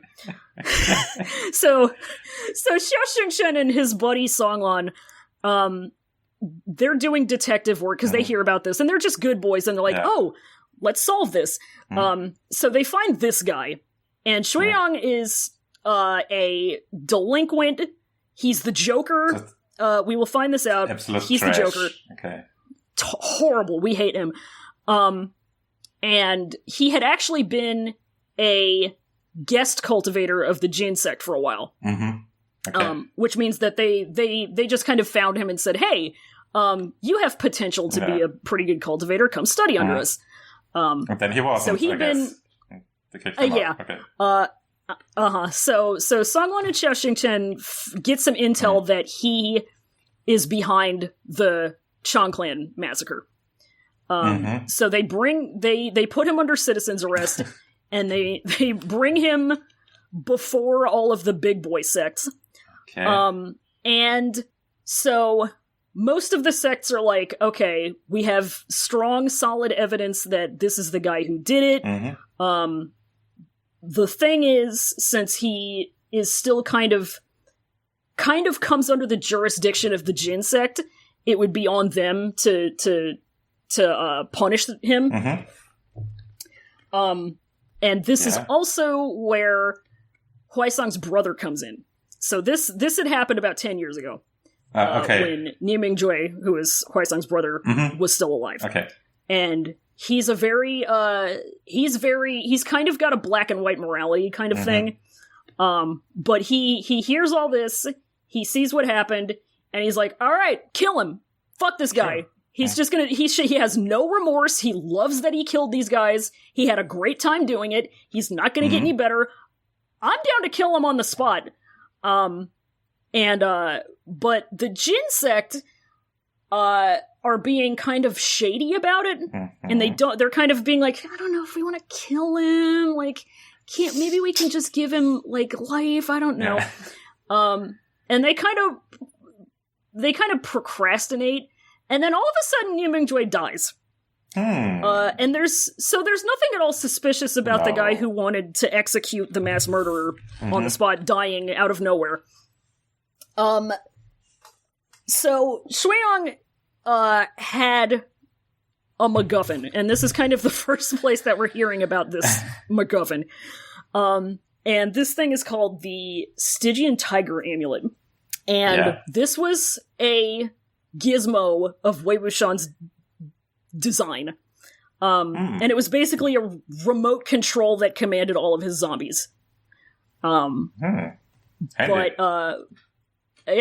But when he died, he broke it in half, and one half got destroyed, and then through circumstances, Shui Yang got a hold of it. And while he was in the Jin sect, they were kind of having him try to rebuild the other half so that they could use it for fascism purposes. And he was testing out his partially completed Stygian Tiger amulet on the Chang clan when they were killed. That's how he killed them. Oh, so he set a bunch of zombies on them. With the amulet, okay. Yeah. So the Jin sect has Shui Yang imprisoned. They're kind of hesitating on killing him because he's really the one who knows as much as anybody's gonna know about the Stygian Tiger amulet. So they don't really want to kill him. Niu Mingjue dies, and then mysteriously Shui Yang escapes from being imprisoned. I wonder how that could have happened. Strange. Obvious. Yeah. Yeah, and then he gets out, and Hoops could have foreseen that the mass murderer would commit mass murder again. Okay.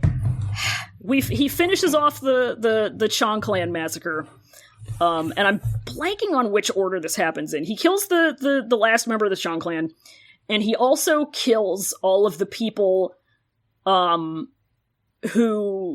basically Songlan's entire family, Xiao Xingchen's buddy. Mm-hmm. Why? And he also he blinds Songlan, who's there, by I think he poisons his eyes or something. Whatever, he blinds him. And that through character stuff that leads to Songlan and Xiao Xingchen having a falling out, and they get divorced. And then Shui Yang just kind of disappears. There's some eye magic. So here's where the character stuff of them getting divorced comes in. Xiao Xingchen said, "Oh no, I feel really bad about you getting blinded and all of this shit happening to you." So while Songlan was kind of unconscious and recovering from all of this shit happening, Xiao Xingchen brought him up to the mountain that he had been raised on and said, "Look, immortal mom, I know I'm not supposed to come back here." She said it again. And he's like, "I'm not here to stay. Here's what happened. Please help my friend. He doesn't deserve to be blinded. Because of this." And, what that led to was, Xiao Xingchen basically giving Songlan an eye transplant. So he gives him his eyes. So now Xiao Xingchen is blind. He has no eyes. They couldn't work out a compromise where each of them had one eye or anything. Yeah, which is the immediate thought. But kind of think that's the obvious thing to do, but not these two. No, so and I would not be surprised if that was Songlan's first thought upon waking up. Why didn't you give each of us an eye, you idiot?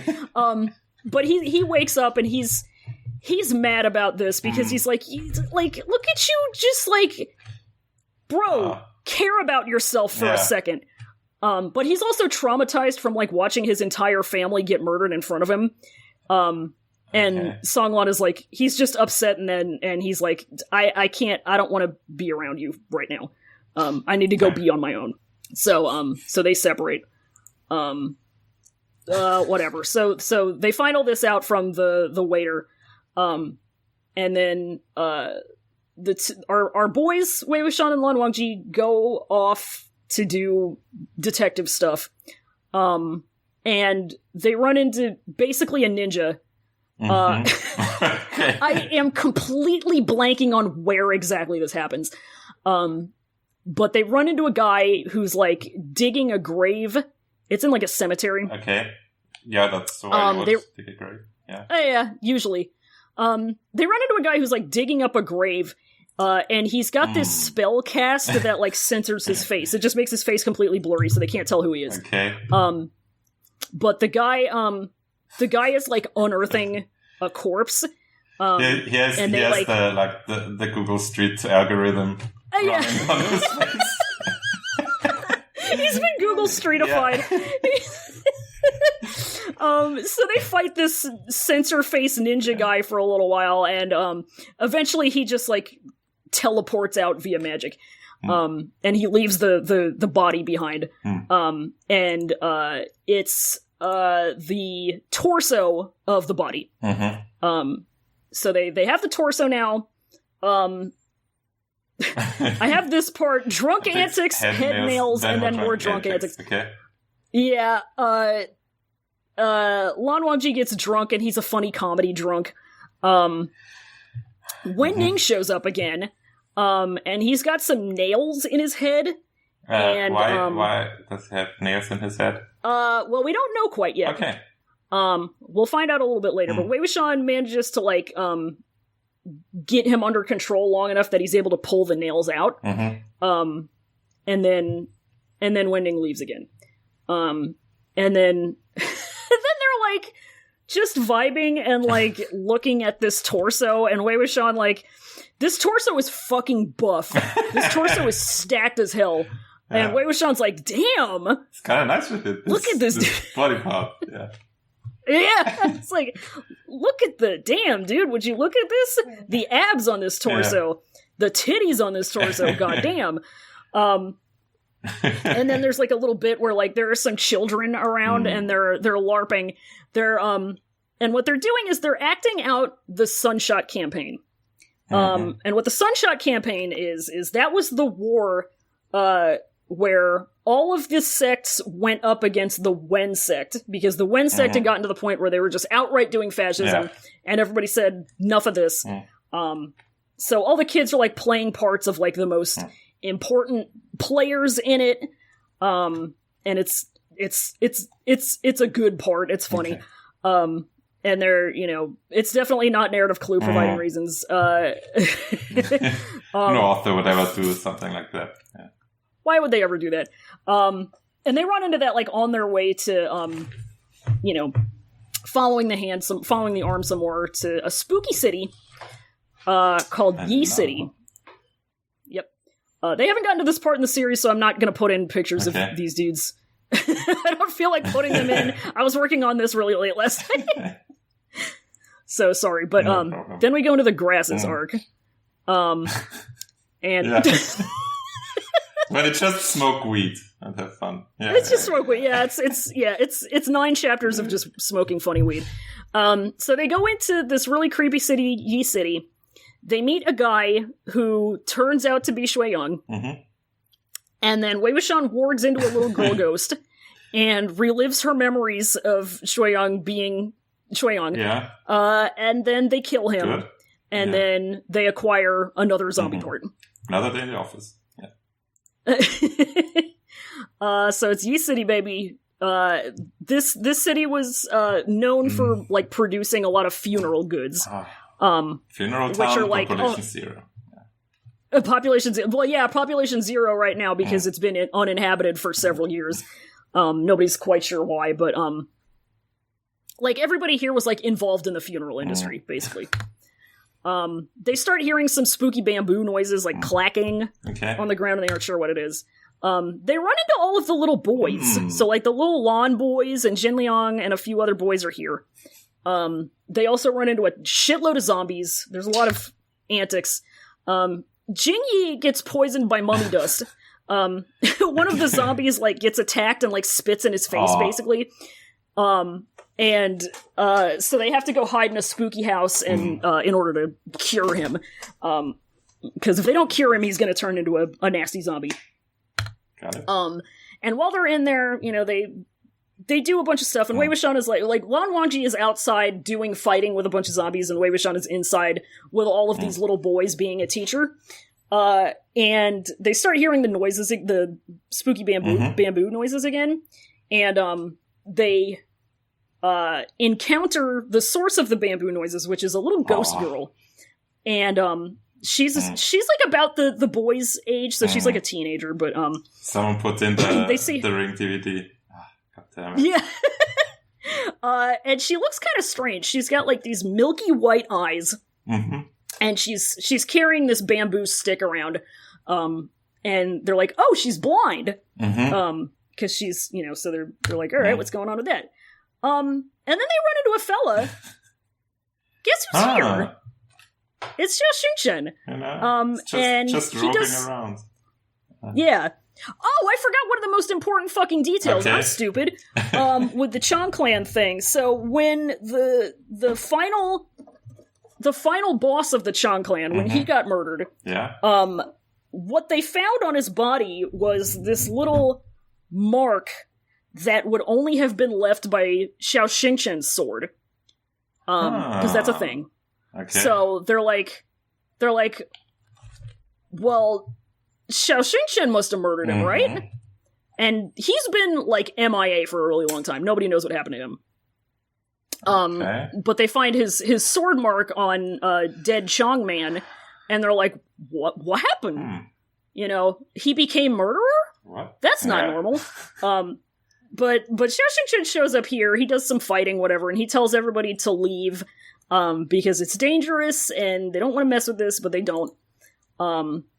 Then there's a big zombie fight, and so Wending comes back, he Kool-Aid Man style bursts into this house, fighting another zombie, who is, like, as powerful as him, which is very unusual, because it's unusual for a zombie to be as powerful as Wending is in the first place.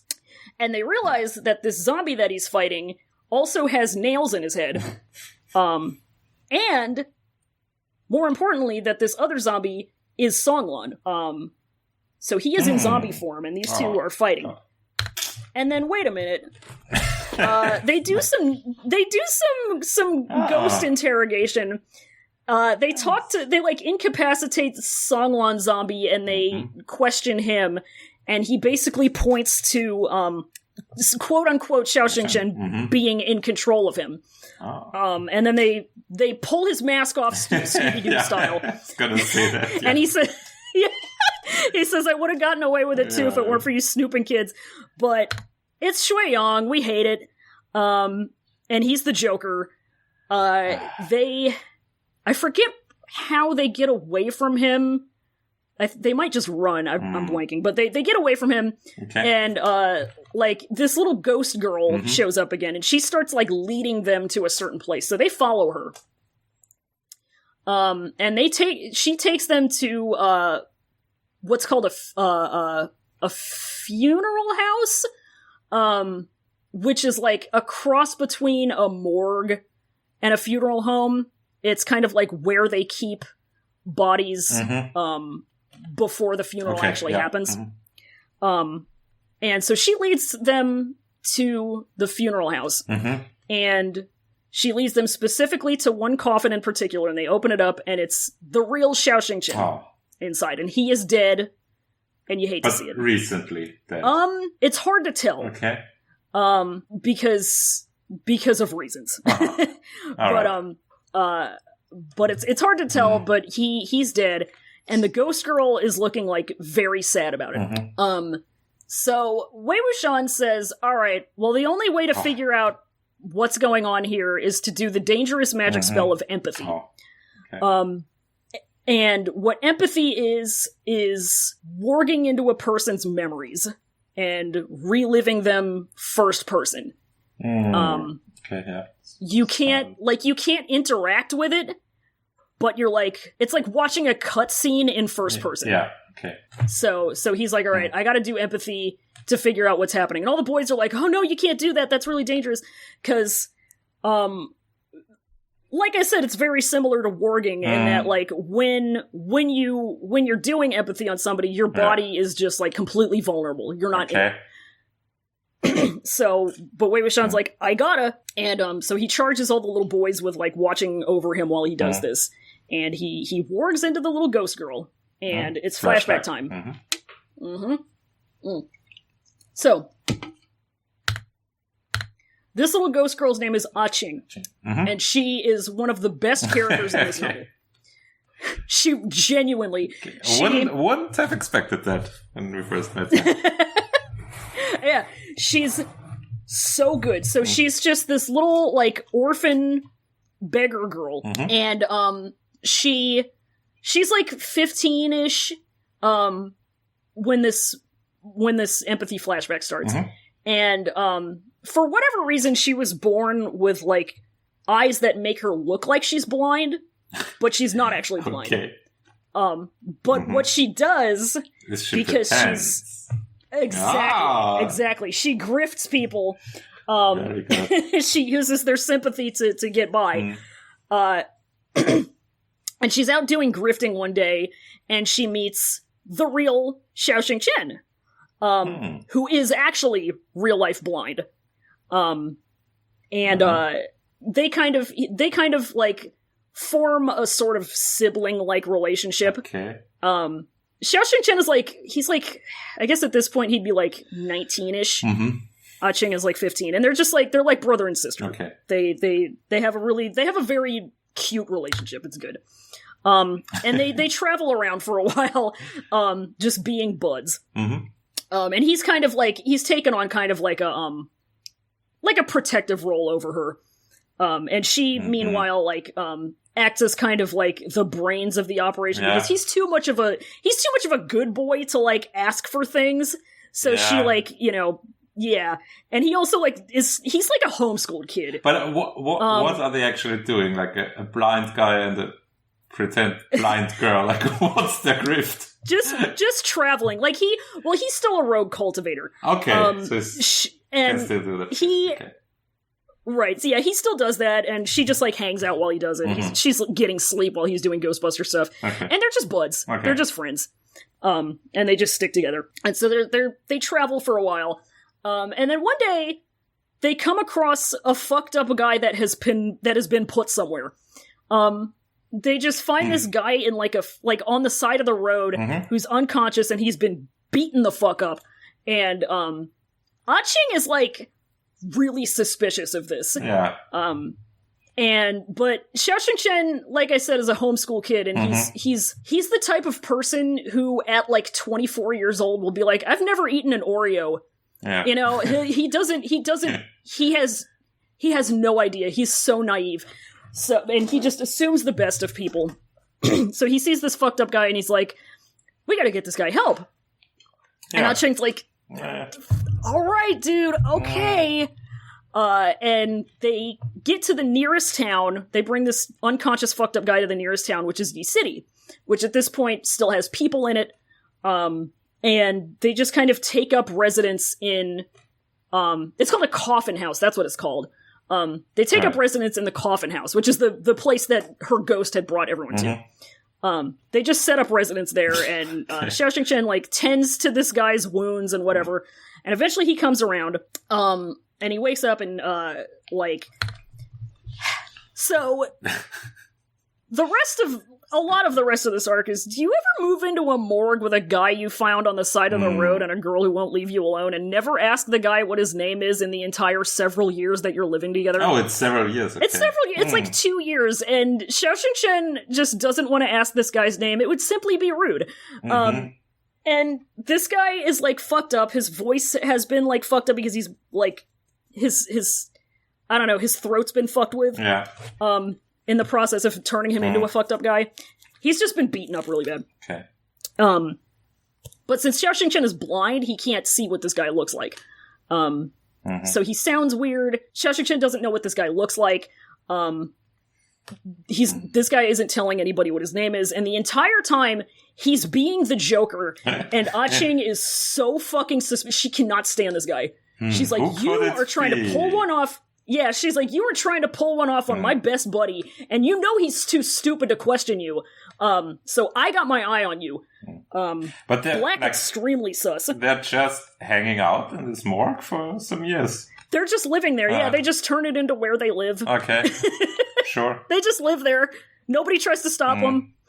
They just live there. Yeah, but there's people living in the town at this point, right? So there are people living, yeah.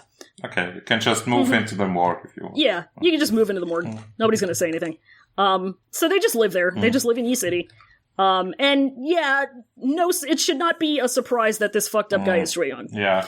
And Shui-Yang, yeah, from From the moment he wakes up, he knows that this is Xiaoxing Chen, and he's like, oh, I remember your ass. You tried to put me away. You almost got me killed.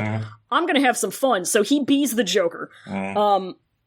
And he, like, starts, doing cultivator shit with Xiaoxing Chen at night, because they're still doing that. Yeah. But what Shuiyang does is he, like, tricks Xiaoxing Chen into killing random innocent villagers instead of zombies. Just to be an asshole. Just for the fun of it. Yeah, so Shuiyang be gaslighting. Songlong comes by one day. Remember him? He shows up. He's just like, Ah-Ching is in town. She's, just in the city center or whatever, and she runs into this fella. And he's very obviously a cultivator, because, like, even, like I said a while back, even normal people can identify a cultivator when they see one, even if they don't know who exactly they are. But she sees him, and she's like, huh. And he kind of notices, and he starts asking her, like, hey, have you seen another cultivator around here? And, like, describes Xiaoxing Chen. And she's like, yeah, I live with him. So... What are the odds? So they go back... Yeah. So she takes him back to the house, or to the coffin home, but, Shuiyang is, like, having a conversation with Xiaoxing Chen. They can't get to Xiaoxing Chen right away. She doesn't want him... And, like, Songlong, like, notices right away. He's like, what is he doing here? What the fuck is he doing here? And Ah-Ching is like, I know, right? I don't know who this guy is, but get his ass. So, blah, blah, blah, whatever. Shuiyang and Songlong start fighting. Xiaoxing Chen... Shuiyang gets Xiaoxing Chen to go off and get some groceries for him, so he's gone for right now. He's not here. Songlong comes out, and he and Shuiyang start fighting. Shuiyang manages to win. He kills him. He turns him into his zombie puppet. But it's okay, because Ah-Ching is a girl boss. We've got all 3 Gs. Yeah. So she comes in, and this entire time she's still been telling Xiaoxing Chen that she's blind. So that's, like, one of the things that kind of brings them together, is that he's under the impression that both of them are blind, so they have that in common. And it's, like, at this point where she's like, okay, I gotta let him know that I'm not actually blind and I can see things. So she describes this guy, she describes Shuiyang to Xiaoxing Chen, and, says that so one thing about him is that he is missing a pinky finger. And she describes that, and then that's how Xiaoxing Chen knows, oh shit. There's only one guy in the world with his pinky. Yeah. Yep. And Shuiyang does some Joker shit, whatever. He basically is like, alright, you caught me, but I'm the Joker. And he reveals that he has, that Songlong is dead, and he's a zombie. And, I've been making you kill random, innocent villagers for several years. Haha, you're an idiot. And, Xiaoxing Chen just can't handle it. Because this is just like, how is he supposed to deal with this? And, he doesn't. Yeah. He says, well, you can't emotionally torment me if I just turbo kill myself.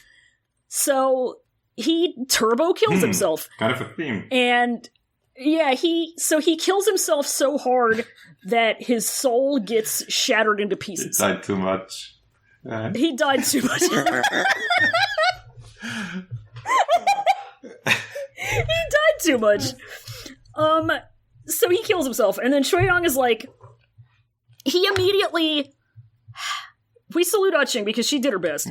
Shuiyang eventually tracks her down, because she runs away, and eventually Shuiyang tracks her down, and, blinds her, cuts out her tongue, and kills her. Blinds her for real, okay. Blinds her for real. But that's the very last thing that happens in this flashback, because obviously she's not going to have any memories after she dies, but a few more things happen before that part, but she's dead. But Shuiyang spends the next 7 or 8 years having a normal one. Because right after Xiaoxing Chen kills himself, Shui-Young is like, hey, stop being dead.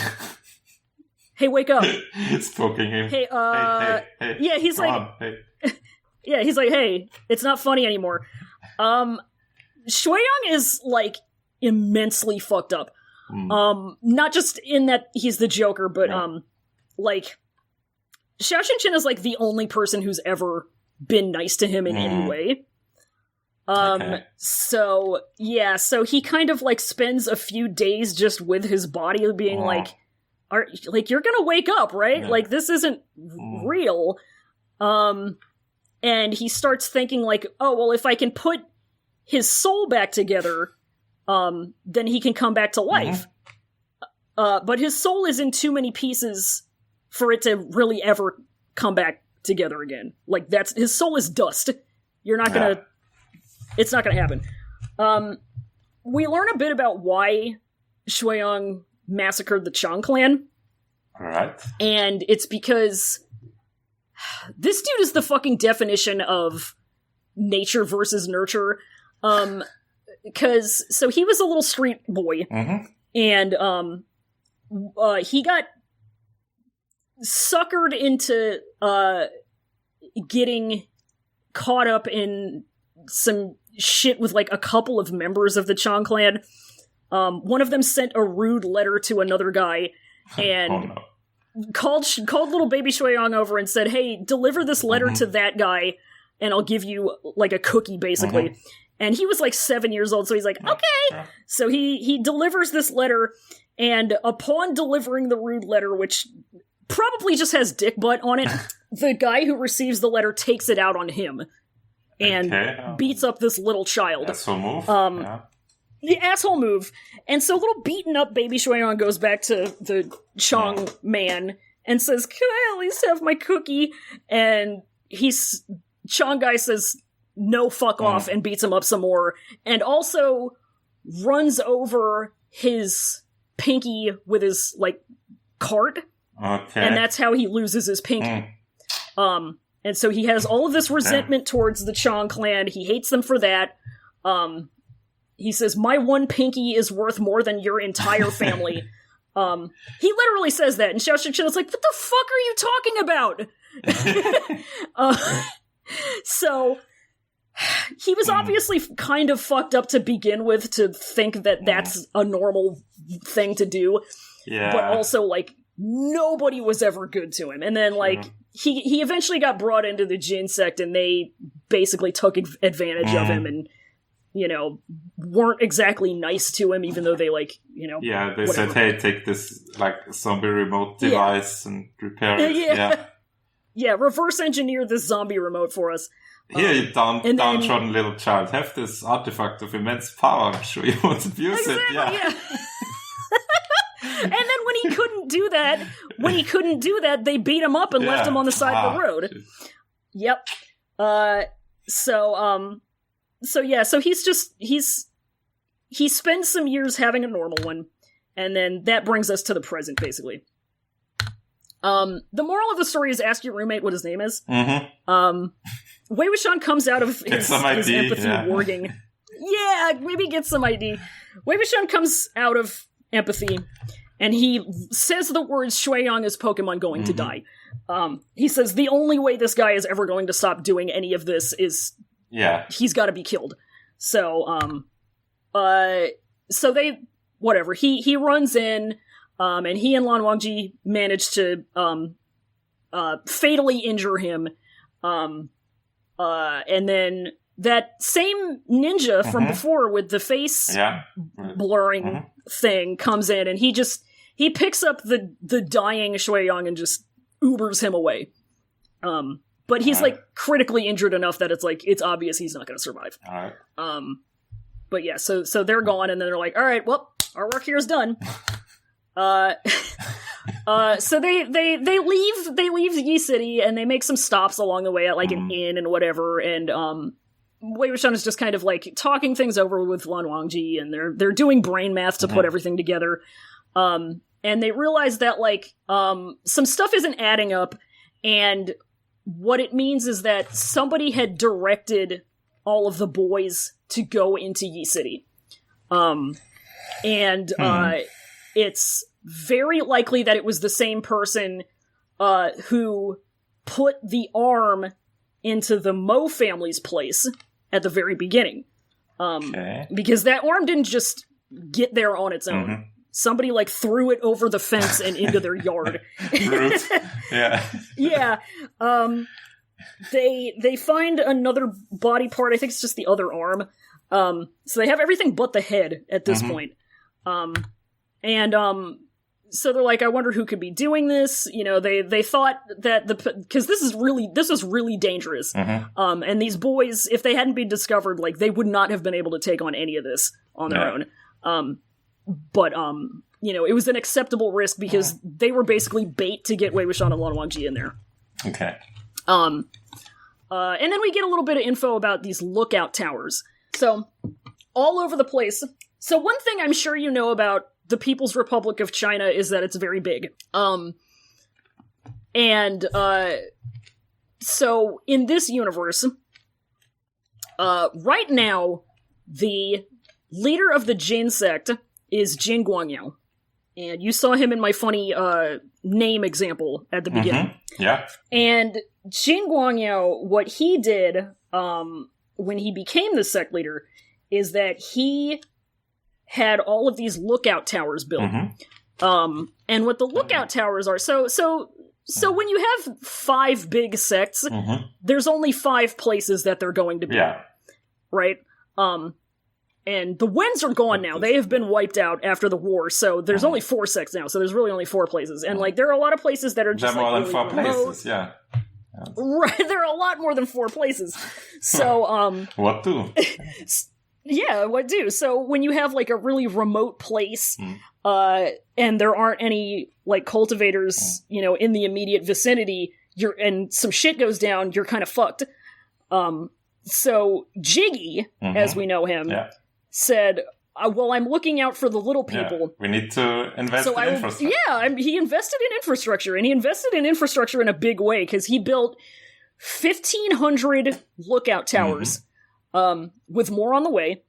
And these are, like, just, like, patrol stations where they have, like, people, they have cultivators, a handful of cultivators from whatever sect is closest, and they're just stationed there, and they get reports of, you know, stuff going on so that they can get to these places more quickly, and they can more efficiently pass word to, like, the bigger places, or, you know, get back up if they need it.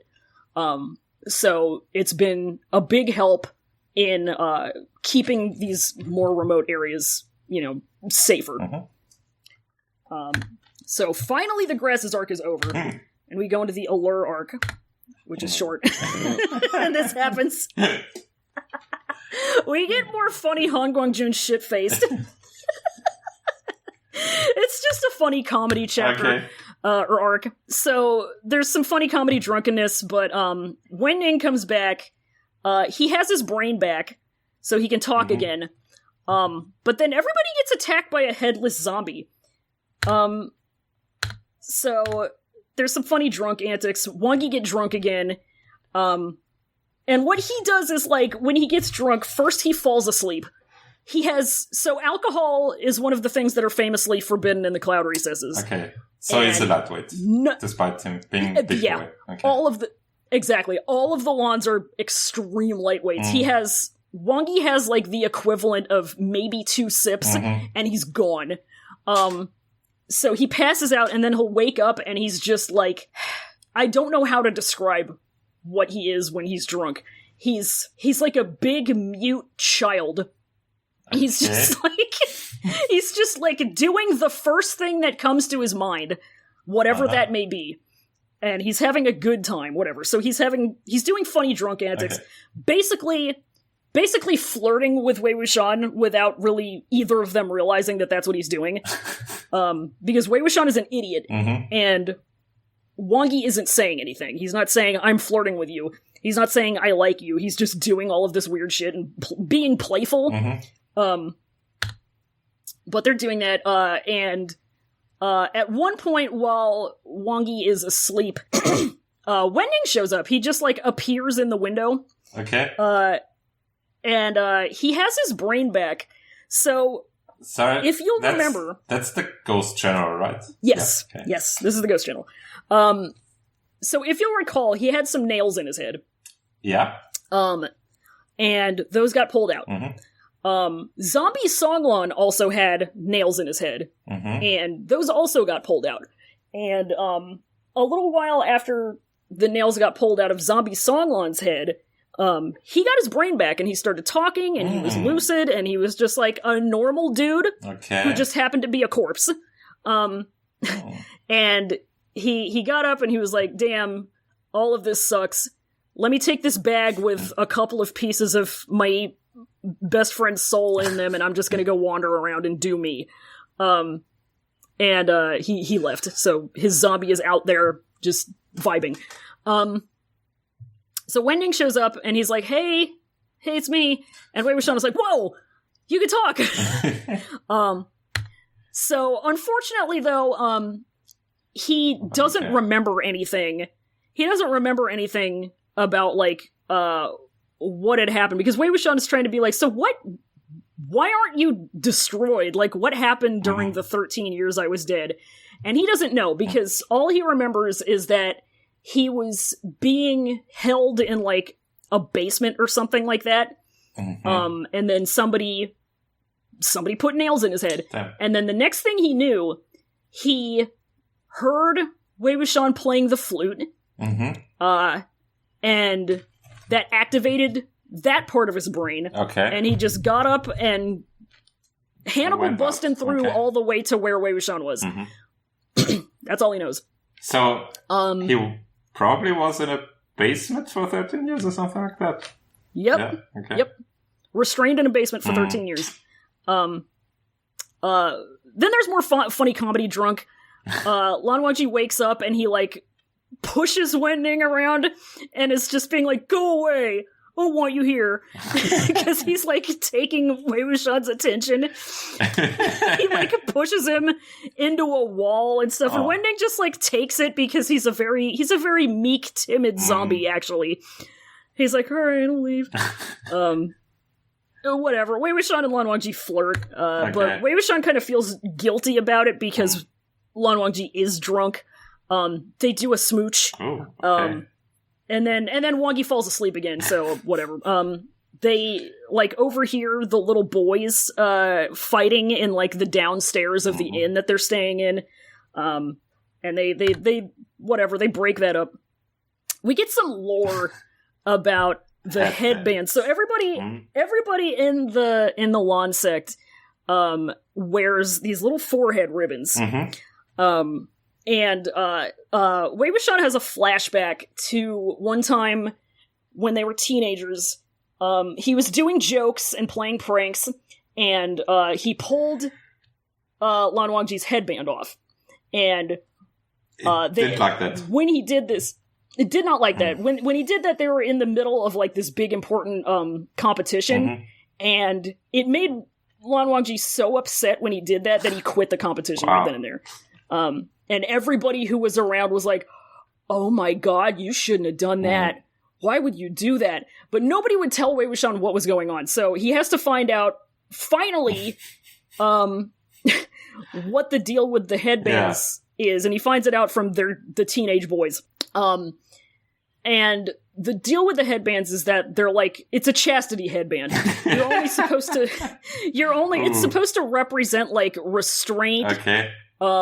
And whatever, and you're only supposed to take it off in the presence of, like... Your lover. Your spouse or whatever.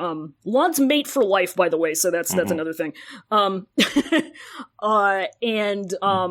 reason he finds this out right now is because while Wongi is drunk, he takes his own headband off and uses it to tie up Wei Wuxian's wrists and drag him around. Okay. And he does it, like, in front of all of the little boys, and they're all, like, scandalized by this. They're like, oh my god. Everybody, and even before this, everyone was like... Just some playful bondage, yeah. Just some playful bondage in front of the children. Even before this, everybody was like, So I guess Lan Wangji is, like, banging this Mo Xuan Yu guy now? Alright, sure. And this just kind of confirms that, but they're like, oh, so brazen, you know? Whatever, so that happens. But then later on, they're... a bunch of the boys, like, leave to go home, because it's boys from a bunch of different sects. Okay. A lot of them leave to go home, whatever. And so they're basically just with the Lan boys. And, their intention is to go to some city that I don't remember what it's called and meet up with, Lan Shichen, who is Wangji's brother, sect leader, whatever. They're gonna meet up with him, and, like, pass the boys off to him. And they're, like, camping out for the night in the middle of nowhere. And then some spooky stuff starts happening, and a headless zombie shows up. This happens. Hate when this happens. Go. Yeah, I hate when that happens. And then we go right into this arc. Okay. Which is a big one. A little question between, do the sects only, like, educate boys, or is this just coincidence that we only get, like, boy characters? They do educate girls. Okay. The Lan sect, like, since they do a bunch of very esoteric shit, they keep the boys and the girls separated, so you're not gonna see the girls. They're kept on, like, an entire other side of the Cloud Recesses, being educated by the women. Other sects, like, you know, will let them intermingle, but there is a lot of, like, sex separation, and I think a lot of that is just more due to Chinese cultural reasons than anything else.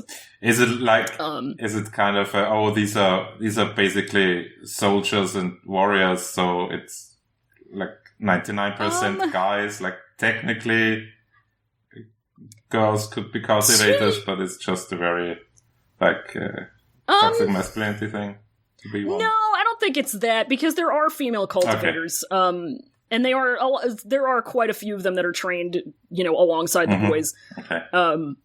But it's just that, you know, it's BL, so it's a bunch of boys. Okay. Yeah. That's really all it is. But yeah, so we go into the Guile arc, if that's a good enough explanation. Yeah, that's fine. Okay. Alright. So, we're gonna get a bunch of shit in this arc. We find out that the zombie is Ni Mingjoy. Okay. And we also figure out that the only person who could have killed him is Jin Guangyao, who is Friska. So then they go to a big party at Jiggy's house. Wei Wuxian wargs into a piece of paper to spy on Jiggy, who he sees being evil to his wife, and he also has Ni Mingjoy's head in his closet. And then the head is so mad that it forces piece of paper Wei Wuxian to warg into his memories of divorcing Jiggy. Then Wei Wuxian and Lan Wangji try to out Jiggy for being evil, but then accidentally Wei Wuxian gets outed for being Wei Wuxian. And then he gets stabbed by Jin Liang, and then they go into another flashback. So much to talk about. You gotta elaborate on that, yeah. Believe me. All right. So, lots going on in this one, but we pick up right where we left off. Yeah, there's a headless zombie about to attack. So they were supposed to meet up with Lan Shichen, and he shows up. It's just there, okay. Because he hears that some shit's going down, and he's like, my boys are in trouble, let me help. So he comes up, and he's starting to help, but, like, so he also plays an instrument. He plays a different type of flute, and he's using that to kind of help calm down Mr. Zombie Man. But he's noticing that Mr. Zombie Man is, like, reacting in a weird way to it for, like, a second, and, when Shichen looks at him, he's hesitating a little bit, like, he's kind of like, what the fuck? So, but eventually he helps, and they incapacitate Zombie Man, they just knock him out. And then Shichen says, I'd know that dick anywhere. This zombie is nude. He is red and mad and nude online. Yeah. Shichen is able to determine from, the motions that this zombie is making, because it's kind of making, like, these swinging gestures with its hand. And he can tell from the gestures and also this zombie being extremely buff and huge. And when you said I guess also you can tell, like, by the movements and the swinging, I thought you're gonna go another way. What? Please, you're gonna have to I know that slapping sound anywhere. Yeah. God.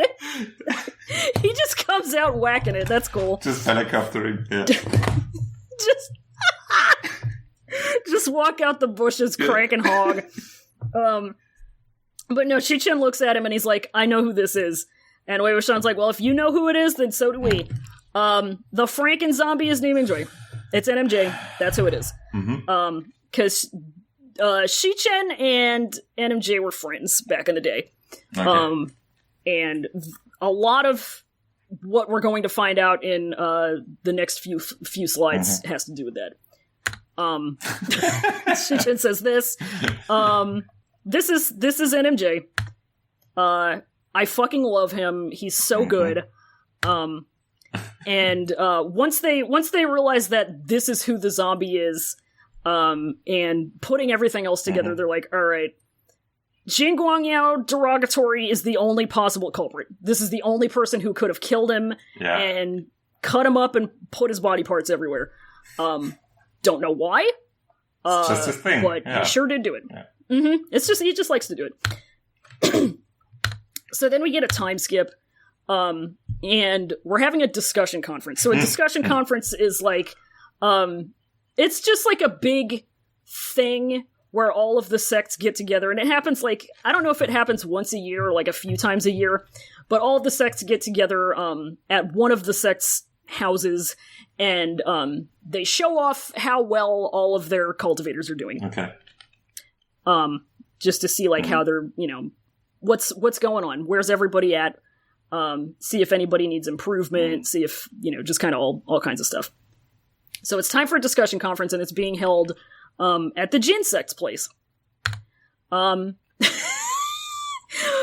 as they're walking up to the Jin sect, like Wei Wuxian, who everybody keep in mind still thinks is Mo Shanyu, is Lan Wangji's +1.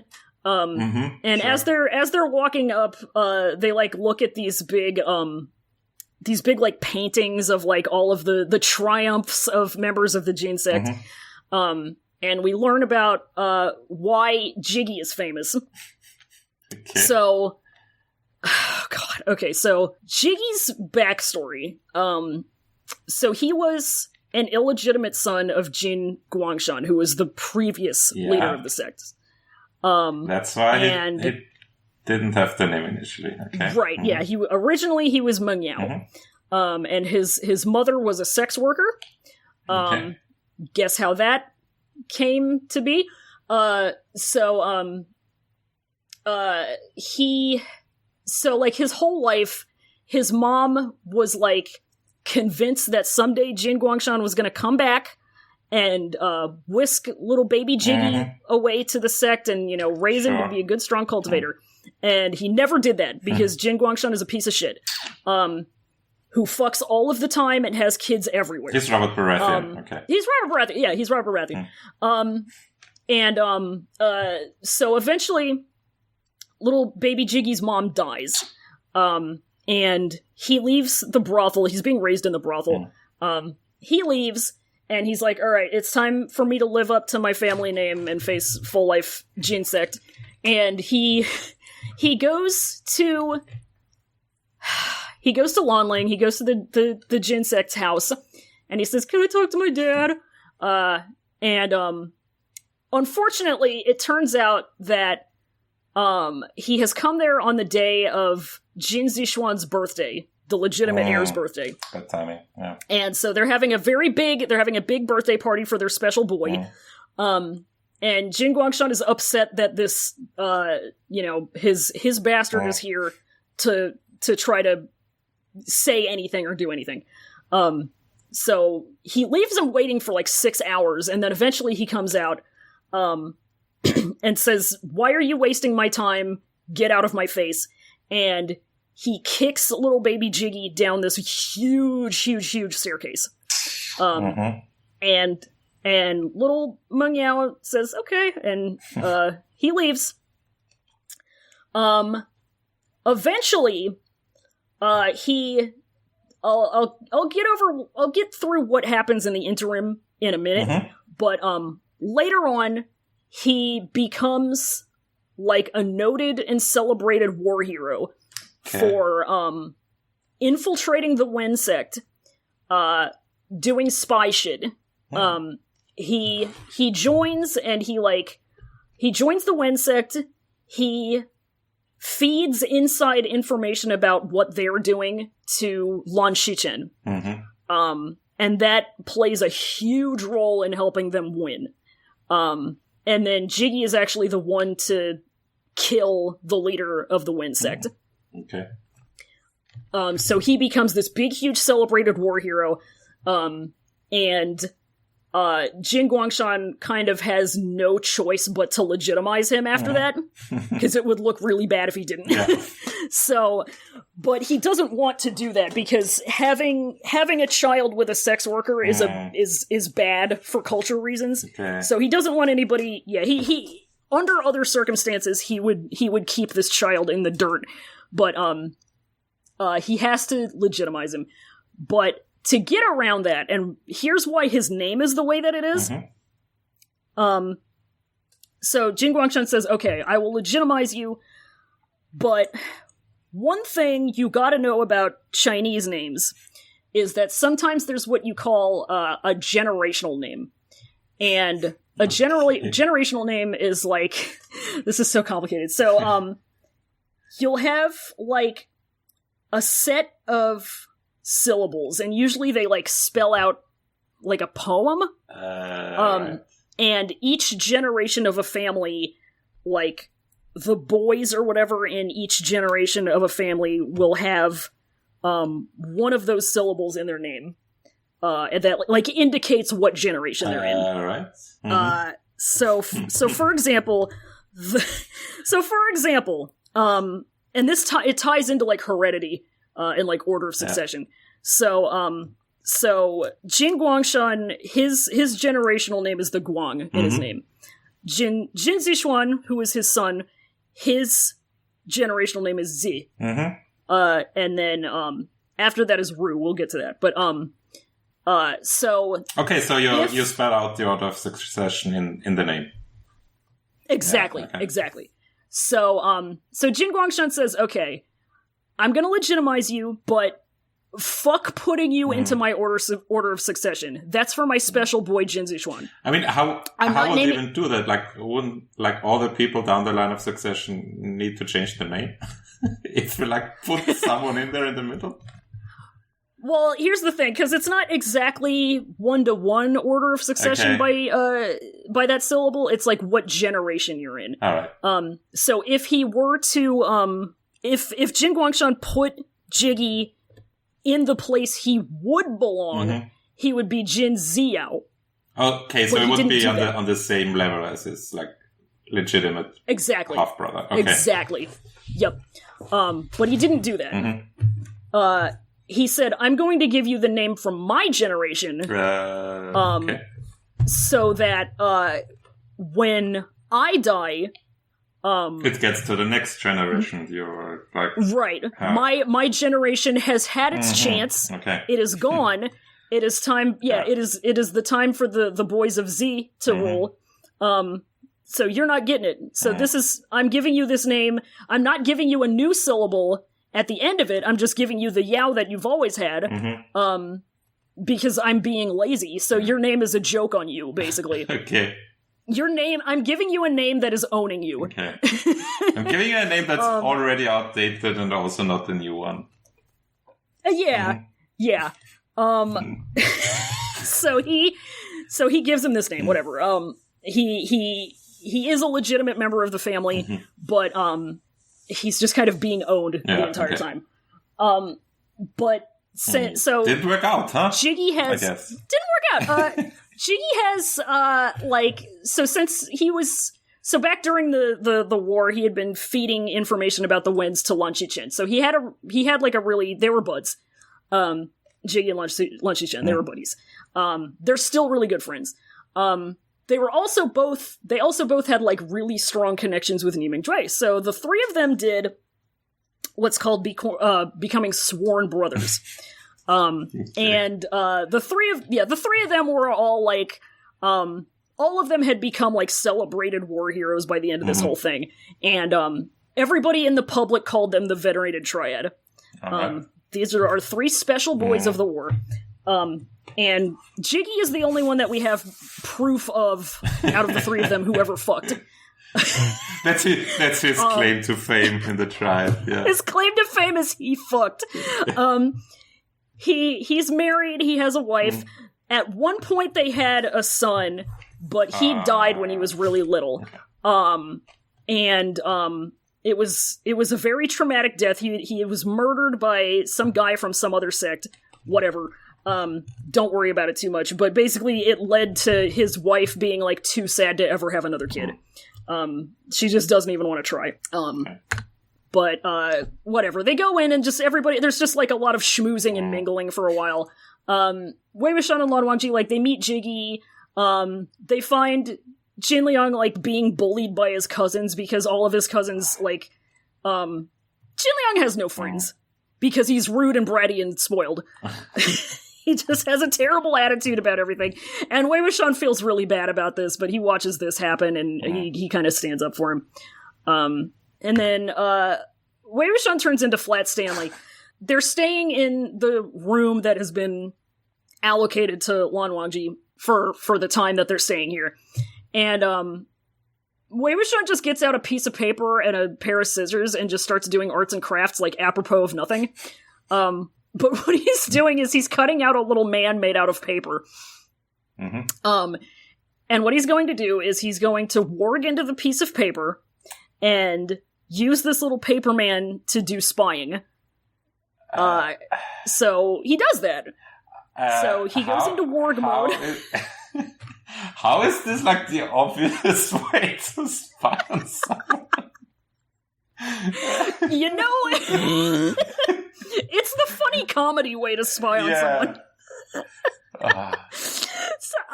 The mind of Wei Wuxian, I don't know. So he good cuts out... thing he wasn't spying on Donald Trump because he likes to read paper. Yeah. Hey, got him again in 2021. It's funny. So he wargs into a stinky cheese man, and he runs into Jiggy's room, to do some spying, just to kind of, look around and see what's happening. And nobody's in there at first, but eventually Jiggy and his wife both end up in there.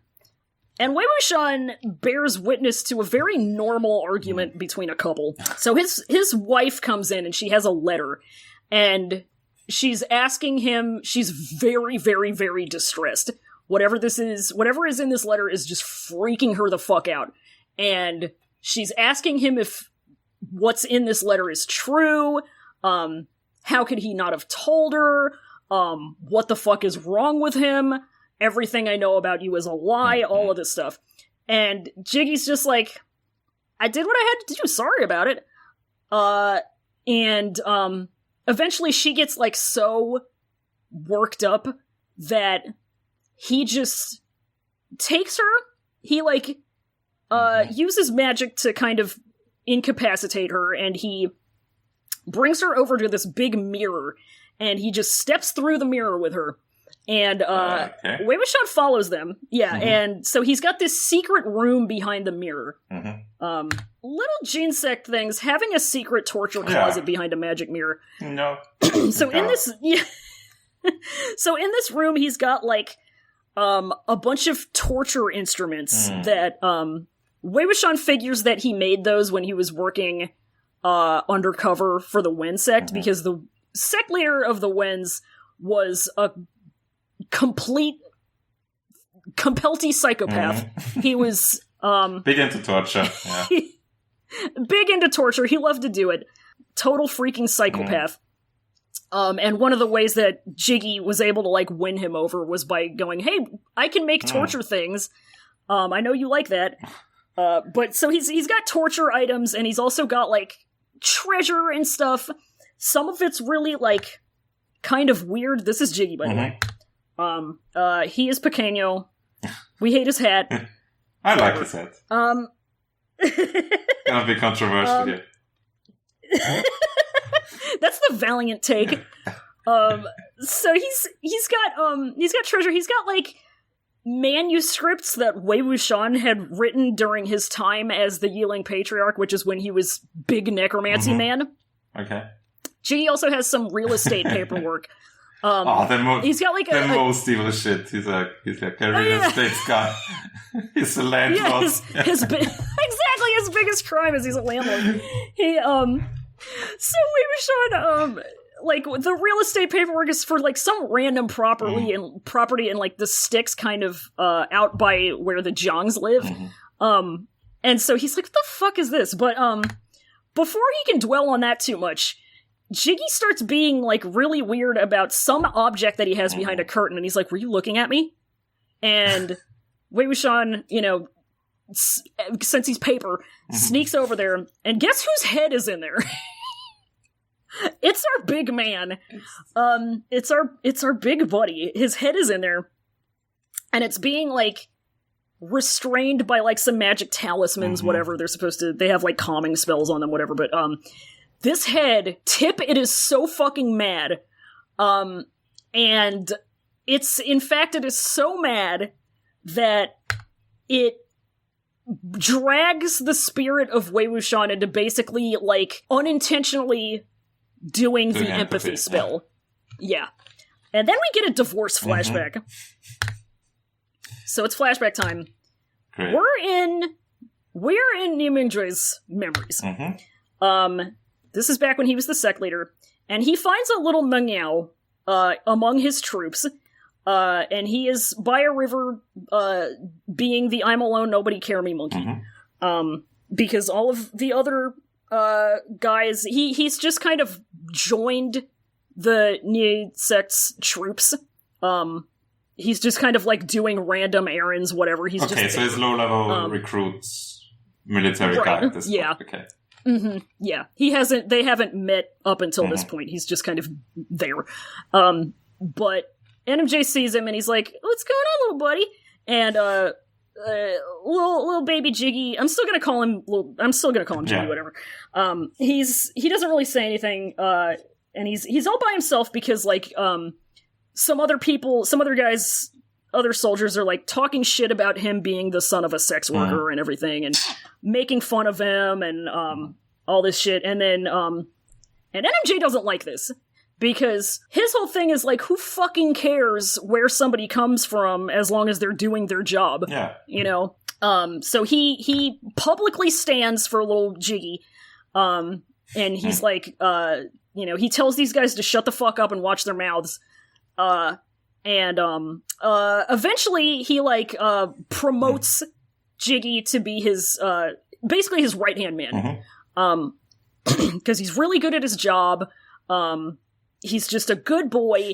NMJ likes him a whole lot. He also has no friends who aren't Huaisong. He has very few friends. So NMJ is like, he's got a very bad temper. He's really scary. Everybody's scared of him. He's fucking huge. He's mad all the time. The only thing he likes to do is fight. So it's very hard to get close to him. And he's kind of very lonely. Even if he doesn't really, like, realize it. So he kind of invests a lot of emotion into this, you know, this boy. So they become very close. And so this is during the war, the Sunshot campaign. So they're fighting the winds and everything. One day, NMJ meets up with Lan Qichen. As they do. They're about the same age. NMJ's a little bit older. But they're friends. They go way back. Shichen is, like, friends with everybody because he's just nice. So he's able to look past, you know, everything. But it turns out, that one time Shichen met Jiggy. And this is actually very funny because, like, so this was a while back. Circumstances had led to Alexei, like, Shichen being, like, on the run. And he, like, I guess passed out or something at some point, and Jiggy found him, and kind of, you know, was able to, you know, fix up some boo-boos that he had and whatever. He also taught Shichen how to do laundry because he didn't know how to do laundry. But they met one time just on the road, and Shichen's like, "Oh, hey, what's up, little buddy?" And there's a lot of just finding fucked up guys on the road. Yeah. A lot of finding fucked up guys on the road. Where would this plot be without finding fucked up guys? But so the three of them are talking, whatever, and Jiggy, like, it comes up that Jiggy had, like, tried to go talk to his dad one time, and his dad just wasn't having it, and NMJ is like, alright, I'll write you a letter of recommendation, personally from me. I am his equal. I am your dad's equal. I am also a sect leader from one of these big sects. I'm gonna write you a letter of recommendation. Go get your life, king. Go join the ranks. Go chase your destiny. Because the only thing Jiggy wants is to be recognized by his dad. So he does that. He's like, I know you're my right-hand man, but this is what's important to you, and I'm looking out for you. So he does that. Sends him off. And then a while later, NMJ goes to, like, help Jin Guangshan out with some stuff. There's, like, some skirmishes, whatever. So he goes down there.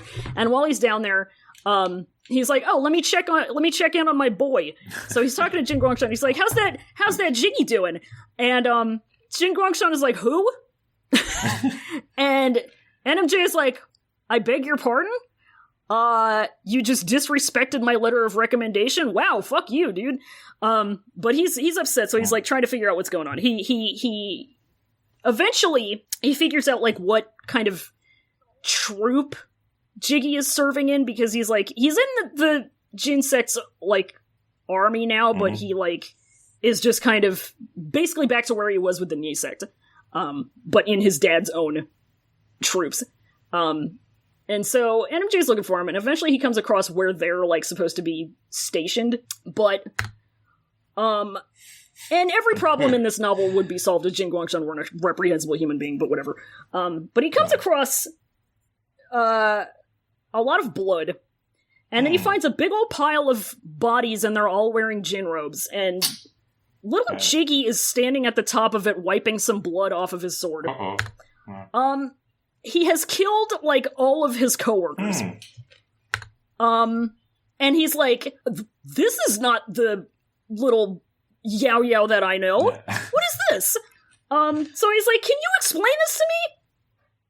And Jiggy says this, basically. He's like, he basically says, like, look, these dudes were treating me like shit. All of them were taking credit for everything that I was doing. I was never gonna advance if, he's like, I had no choice, I was pushed to it. And NMJ is like, alright, that's not what I've come to expect from you. Please do the honorable thing that I would like, and, like, at least fess up to it. But what Jiggy does instead is he fakes suicide, and then paralyzes NMJ and then runs off.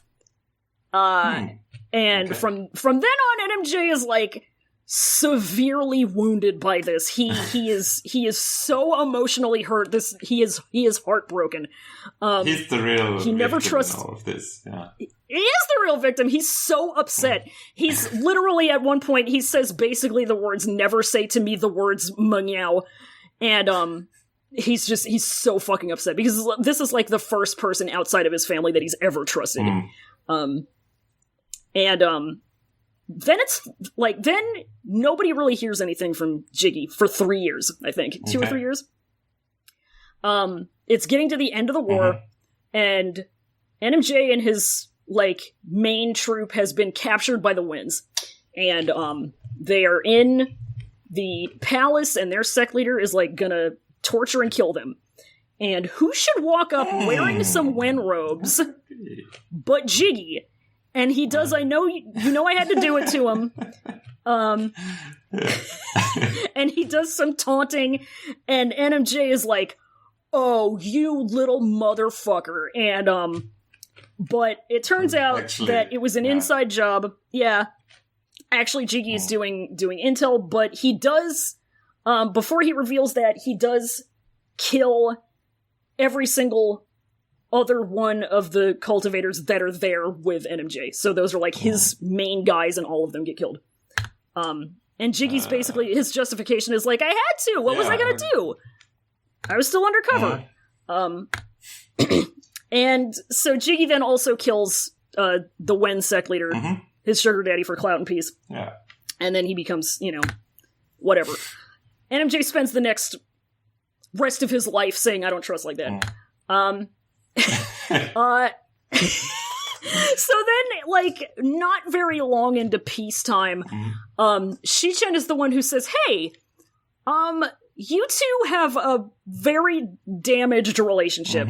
NMJ, like, still wants to believe that there's, like, a chance that Jiggy can, like, get on the right path and just be honest. And so Shichen is like, hey, if we become sworn brothers, if we do this sworn brotherhood ritual, you'll have the authority to, like, give him guidance and be essentially his spiritually his older brother. Yeah, you can change him. So he agrees to it. It's also going to be, like, good for all three of their clout, so that's why kind of Jiggy agrees to it. So just 3 dudes getting married. They become sworn brothers. So remember Shueyong? Yeah. Most of the problems that wouldn't have been solved by Jin Guangshan getting got would have been solved by Shueyong getting got. So this is where we kind of intersect with the bit where Songlan and Xiao Xingchen find him, capture him, and bring him to the other sects. Because he has done multiple murder. NMJ says, I want this fucker dead. And Jiggy is kind of like, at this point he's been legitimized. Yeah. But he's kind of just being his dad's, like, errand boy. So he's still trying so hard to, like, get his dad's approval and get his recognition. So he's just kind of doing whatever his dad wants him to do in order to try to get that. So, Jin Guangshan does not want Shueyong dead because he's still working on the Stygian Tiger Amulet. Jiggy is, like, forced to work with that, and, Jin Guangshan basically says, hey, your boy NMJ is making trouble here, because he wants him dead. I need you to handle this. And Jiggy says, okay. And, that's when they, like, put Shueyong in jail. NMJ is like, alright, okay, what's this I'm hearing about him just, like, being imprisoned? I hear he's got, like, he's not even really in prison. He's got, like, free reign, I think, or whatever. He's under house arrest. Yeah. You're not... He's under house arrest. Yeah, he's under house arrest. He's not being punished. And NMJ is like, he's just gonna keep doing this. I want his head on my desk by this Friday, or I'm never gonna trust you again. And Jiggy really wants to keep, like, as many, like, ties as he can, as many, hookups as he can, so he's like, okay.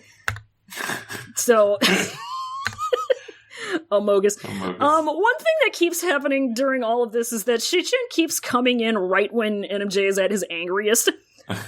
Like, whenever he just looks the worst. It's like, whenever, like, the lady of the house or whatever on, like, Tom and Jerry would come in and see Tom about to eat Jerry, but hasn't seen the million horrible things Jerry has subjected Tom to. Classic comedy. Yeah. Classic comedy. So... like, Jiggy is very good at just, like, riling NMJ up and provoking him. So, that kind of keeps happening. They get into a lot of arguments.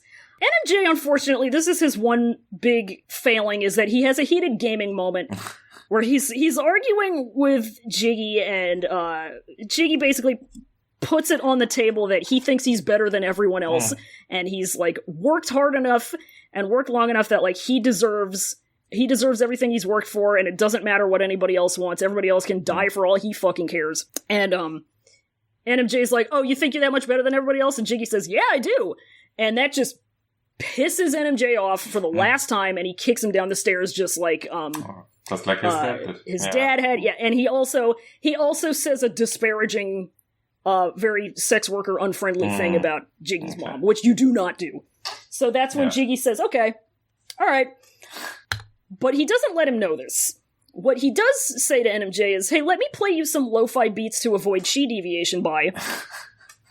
So, like, every few days he'll come to NMJ's house and, like, play this song for him on a guqin that's supposedly Shichen taught him. And it's supposed to calm NMJ down. Yeah. Because he's got congenital angry disease from being in the sect that he is. Yeah.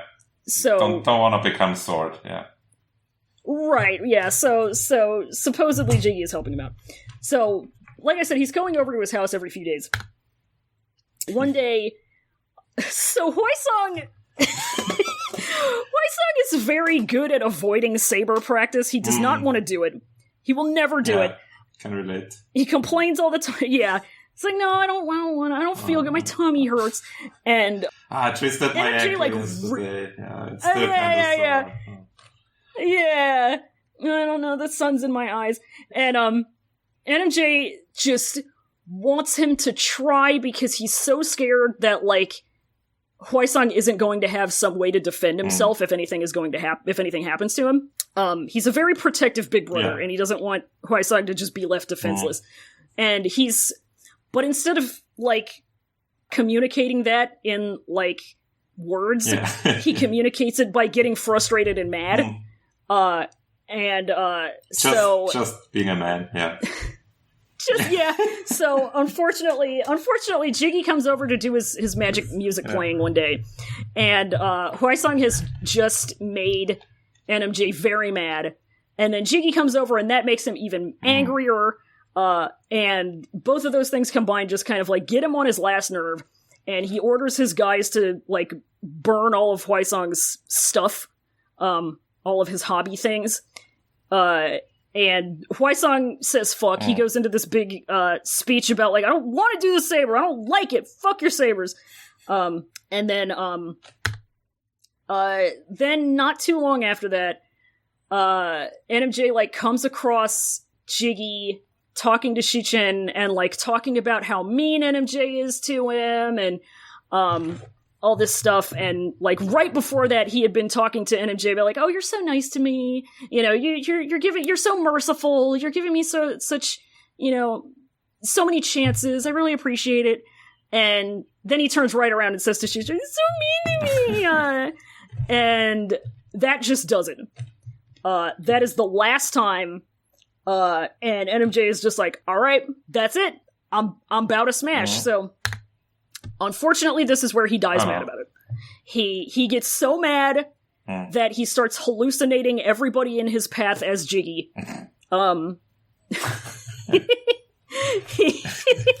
And he's just wildly trying to kill all of these Jiggies. In the process, he accidentally wounds Hwaesong. And, like, his last, like, his last sight is Hwaesong seeing him, and they have kind of this moment where, like, both of them knows what's going on. And then NMJ dies. And he dies mad about it. Rest in peace, King. You would have loved CrossFit. Himbo Idol, yeah. Yep. So then Wei-Wuxian comes out of empathy, but he's still in paper mode. He kind of gets noticed, and it's Paper Mario boss fight. Jiggy starts, like, trying to slice him, whatever. No, like, seriously, he's fighting as a paper boy now. He's not really fighting so much as he is, like, just kind of trying to avoid being sliced. And eventually he escapes. Okay. He, like, floats out of a window and manages to get back to the hotel room that he's sharing with one. Okay, he's doing a jump and run level. Yeah. Oh, right, yeah. So he comes out of his whole thing, and he wakes up and he tells Lan Wangji everything, and they're both like, all right, we gotta post these receipts. While everybody's here, we gotta let everybody know that Jiggy is evil, He murdered his sworn brother. He was harboring a mass murderer. He did all this shit. We gotta let him know. He's doing something shady with his wife. He's got her locked in a secret room. So they go to confront him. And then it's Hagrid's hut clusterfuck. Eventually everybody in the building just, like, gathers there to see what's going on. It's a big scene. Everybody's accusing everybody of everything else. Jiggy unfortunately gets the Oscar because he's like, he pulls off a bunch of stuff that basically covers up everything that he's been doing. He disguises his secret treasure room to be, like, full of just kind of innocuous treasure.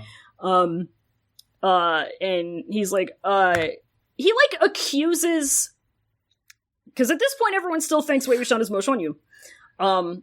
He accuses Mo Xuanyu of accusing him, because he, was the one who, like, got him kicked out of the sect. So he's accusing him, and he's like, oh, you're just jealous, you're coming back to do this, blah, blah, blah. And one of the treasures that Jiggy has in his vault is the sword that used to belong to Wei Wuxian.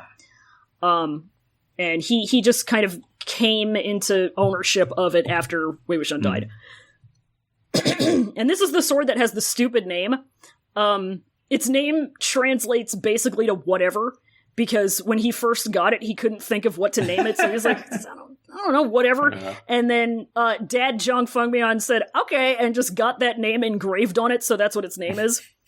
Everybody else has, like, badass cool names for their swords, and then his is whatever. Okay.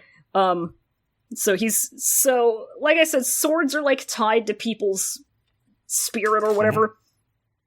So Wei Wuxian is the only person that could pull this sword out of its sheath, and somewhere in the commotion of all of this, he pulls the sword out of the sheath. So that lets everybody know that this is not Mo Xuanyu, this can only be Wei Wuxian. So everybody's like, oh my god, we gotta get him. Also, Jiggy's wife comes out, and at first she seems like just kind of okay, like quiet, but okay, I'm gonna take a drink. Is his wife, like, someone important, or is she just wife? Like, does she have a backstory? She has a name. Is she what? Does she have a backstory that's, like, interesting or significant, or is she just his wife? She does, but we haven't gotten to it yet in the podcast. Yeah. But she grabs, like, a knife and she kills herself in front of everybody right now. Okay. Yeah. And so everybody, like, you know, feels sorry for Jiggy on top of everything else because, his wife just killed herself. No, yeah. Also, immediately after watching her kill herself, Lan Shichen goes, oh no, let me get out my first aid kit, maybe a Band-Aid will solve this. Like, bless his heart. But whatever. But whatever. So everybody at this point is like, that's Wei Wuxian. But it's okay, because my man Wongi always got him. So he kind of, like, puts up a barrier, he grabs Wei Wuxian, and he fucking books it out of this entire building with him. Unfortunately, on the way out, they run into Jinliang, and he has overheard all of this. And he has a grudge against Wei Wuxian, because that's who killed his parents, as far as he's concerned. Yeah. And he's kind of gotten close to who he thinks is Mo Xuanyu in this time. And this is very upsetting to him. Also, he's 14, so, you know, he sees Wei Wuxian and he stabs him. And Wei Wuxian just kind of, in his, you know, at the very end of this bit is like, damn, I deserve that, huh? Yeah. And then he kind of goes into a memory, because Wei Wuxian, or Lan Wangji is carrying him, and then Wei Wuxian says, geez, Lois, this is almost as crazy as the time I gave you a piggyback ride. And that's when we go into a big flashback. Yep, it's the Courage arc. This is where we meet the Wensler. Our favorite character, the Wensler. So, in this flashback, Wei Wuxian and Zhang Chen get forced to go to fascism camp. Wei Wuxian gets stuck in a cave with Lan Wangji, and then they kill a big stinky turtle together. So it's like 18 years ago. At this point, it's a couple years after when they went to magic school. Alright, okay. Yeah. We're at the Zhang family's house, which is called the Lotus Pier. We're at the Lotus Pier, and this family needs therapy so bad. The parents have the worst relationship. They need to get divorced. They were in an arranged marriage. It's very complicated. Basically, Zhang Fengmian, the dad, treats Wei Wuxian better than he treats either of his own kids. And Madame Yu, the mom, is, super fucking mad about it. She's disdainful of everything around her. Zhangcheng acts and looks exactly like her, and he thinks that that's why his dad doesn't like him. The whole thing is... And, Zhang Fengmian never does anything to make Zhangcheng think otherwise. It's terrible. But we just watch them need therapy for a while. Madame Yu brings out some mail that they got that day that says, it's from the Wens, who are still, at this point in time, in control of everything. Yeah. They're the big boy sect. And the Wens have sent everyone a letter that says, come to Qishan in next 3 days if you want an ass-kicking. More like, or else you'll get an ass-kicking. So they're summoning I think it's 10 cultivators from each, or they call them disciples when they're still learning, whatever. Okay. Send 10 disciples from each sect, and at least one of them has to be from the actual family that rules each sect. Send them to us. We're going to re-educate them, is the word that they use, which is normal. Give us hostages. Or else we're gonna take them, I guess. Yeah. So the boys have to go. So Wei Wuxian and Zhangcheng go, and just along with some other people from their sect. They go. And Wen Xiao is who's in charge of this. Wen Xiao is the younger son of the Wen sect leader. And he is the worst fucking person. He's the Wensler. He's a little bit older than everybody. He's married, but he has this girlfriend who's alongside him because he puts his dick wherever he feels like it. And he's also got this bodyguard, who is known as the Core Melting Hand. I'll get to him in a second, but so Wen Xiao tells everybody, turn in your swords. We're replacing your swords with this book of poetry and values written by my great-granddad. Right. So everybody has to, memorize this whole thing. I didn't want to add pictures. I have the Wensler, who fucking cares? They all look the same anyway to me, so, yeah. Yeah. So Wen Xiao's bodyguard, the Core Melting Hand, he puts on a little display here. So some random dude in the crowd is like, you can't do this, blah, blah, blah. And, the Core Melting Hand comes out, and he basically punches this guy in the chest, and it gets rid of his ability to be a cultivator. So, every cultivator has inside of them what is essentially an organ. It's your magic organ. And it's called the magic pancreas, yeah. Yeah, it's your magic pancreas. Cultivation is stored in the balls. It's, but it's called the golden core. And you form it when you're pretty young. And it gives you the ability to be a cultivator. If you don't have a golden core, you can't be a cultivator. And for somehow that we never learn, the Core Melting Hand has the ability to basically punch your golden core into not existing anymore. So he punches you and you're normified. You become just a regular person. And that's not good if you're trying to be a cultivator. Yeah. You would think. So he shows that and everybody's like, ooh, okay, alright, okay. Yeah. Maybe we shouldn't get on his side, or on his bad side. Here's where we get to meet a girl cultivator, by the way, also. Okay.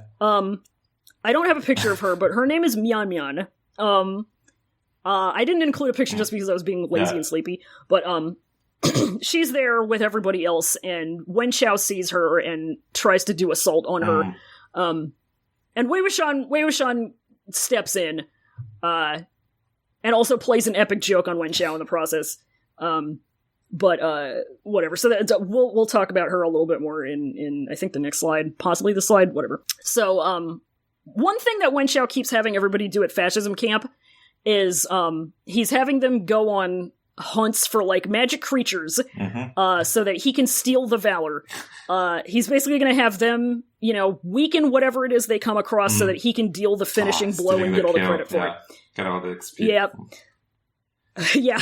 So they're out looking for this one specific thing, and Wei Wuxian notices that Lan Wangji is like limping, and this is because not too long before this, Wen Xiao's older brother came by the cloud recesses and told them to burn down their library.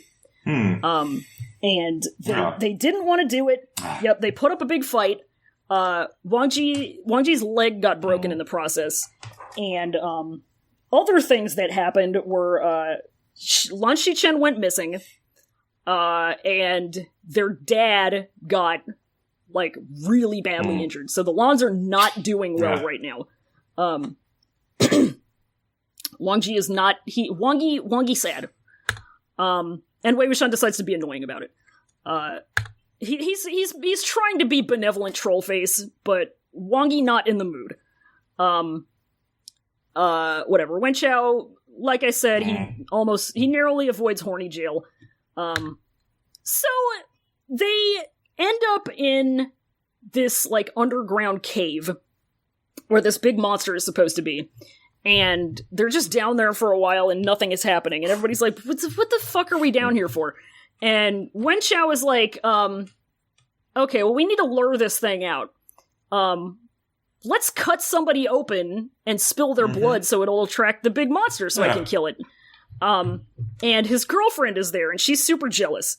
And, so she had seen him, like, perving on Mian Mian before, and she didn't like that. So she's like, why don't we sacrifice her? And Wen Xiao's like, yeah, but she's really hot, though. But eventually his girlfriend wins out, and so they're gonna try to, like, slice Mian Mian open and attract this big monster. Lan Wangji and Jin Zixuan, of all people, step in to, like, make a human wall around her. And they try to protect her and everything. Wei Wuxian fights with Wen Xiao. There's all this stuff. And eventually it'll, like, just kind of the ruckus from all of this awakens, this big turtle monster called the Xuanwu of Slaughter. It's a big, humongous turtle with, like a snake neck.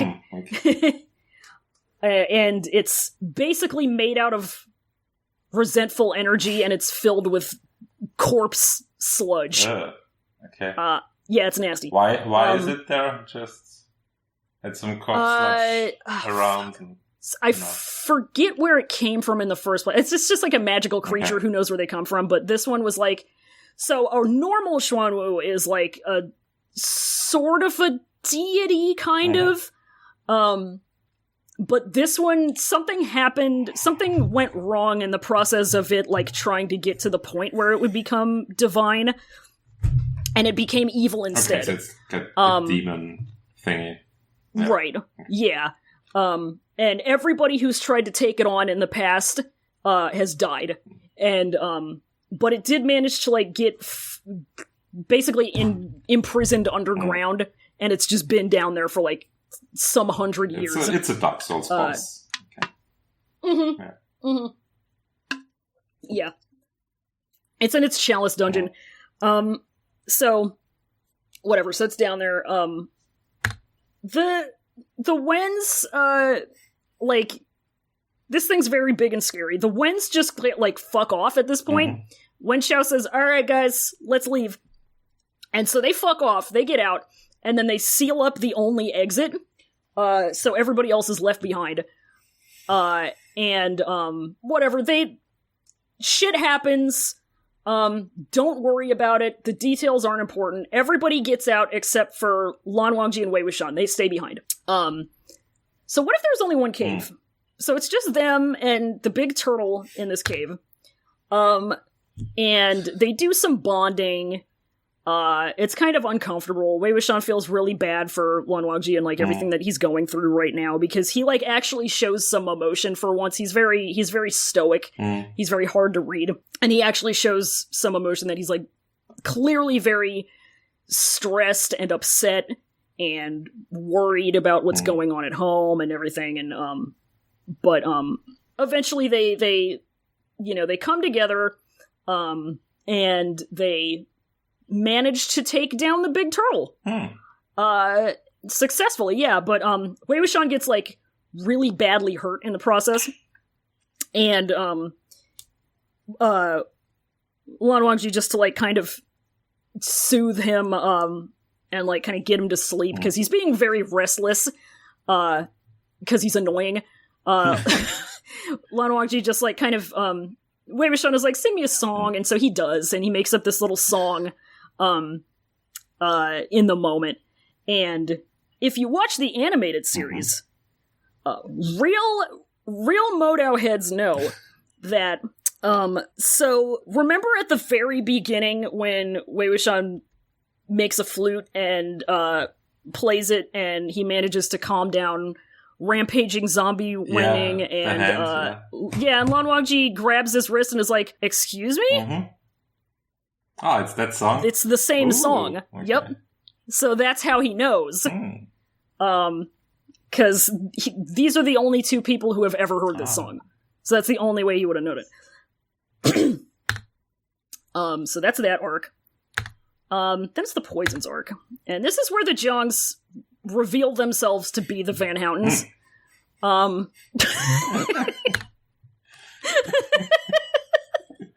My Empire of Kirk.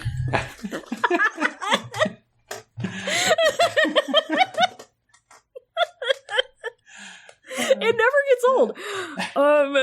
God, so this is a very sad arc despite this image. So Wei Wuxian's adoptive parents don't get the divorce they need, and then their entire sect gets demolished by the winds. Zhongcheng gets forcibly normified, but Wei Wuxian and little wiener kid alive Wenning and his lesbian doctor sister fix him up. But then the fascists throw Wei Wuxian into a big evil canyon. So Wei Wuxian wakes up back at the Lotus Pier, back at his house in his room, after being soothed to sleep by special Wangi song. And his first thought is, wear me Wangi, because he's definitely not, He's just worried about his platonic friend. He's just worried about his platonic friend. Zhongcheng and Zhang Yanli are there. Zhongcheng saved Wei Wuxian's ass. He got out, at the beginning of that whole thing, and he, on foot traveled, a week and back, to home to, like, get help for everybody that was down there. So if it hadn't been for him, he also managed to dig them out in the process. If it hadn't been for Zhongcheng, they would have died down there. Meanwhile, Wen Xiao is telling the world that he's the one who killed the big turtle. The Zhang Fengmian and Madame Yu come in and they argue. One other thing we find out is that, it's been like a week since Wei Wuxian got out of the cave. It's at least been some days. And in that time, Lan Wangji's dad has died. And his brother is still missing. But he's back at home, whatever. But yeah, so the Zhang parents come in and they need a divorce. Oh, there it is. Okay. So Xishen is missing, but he's the sect leader now.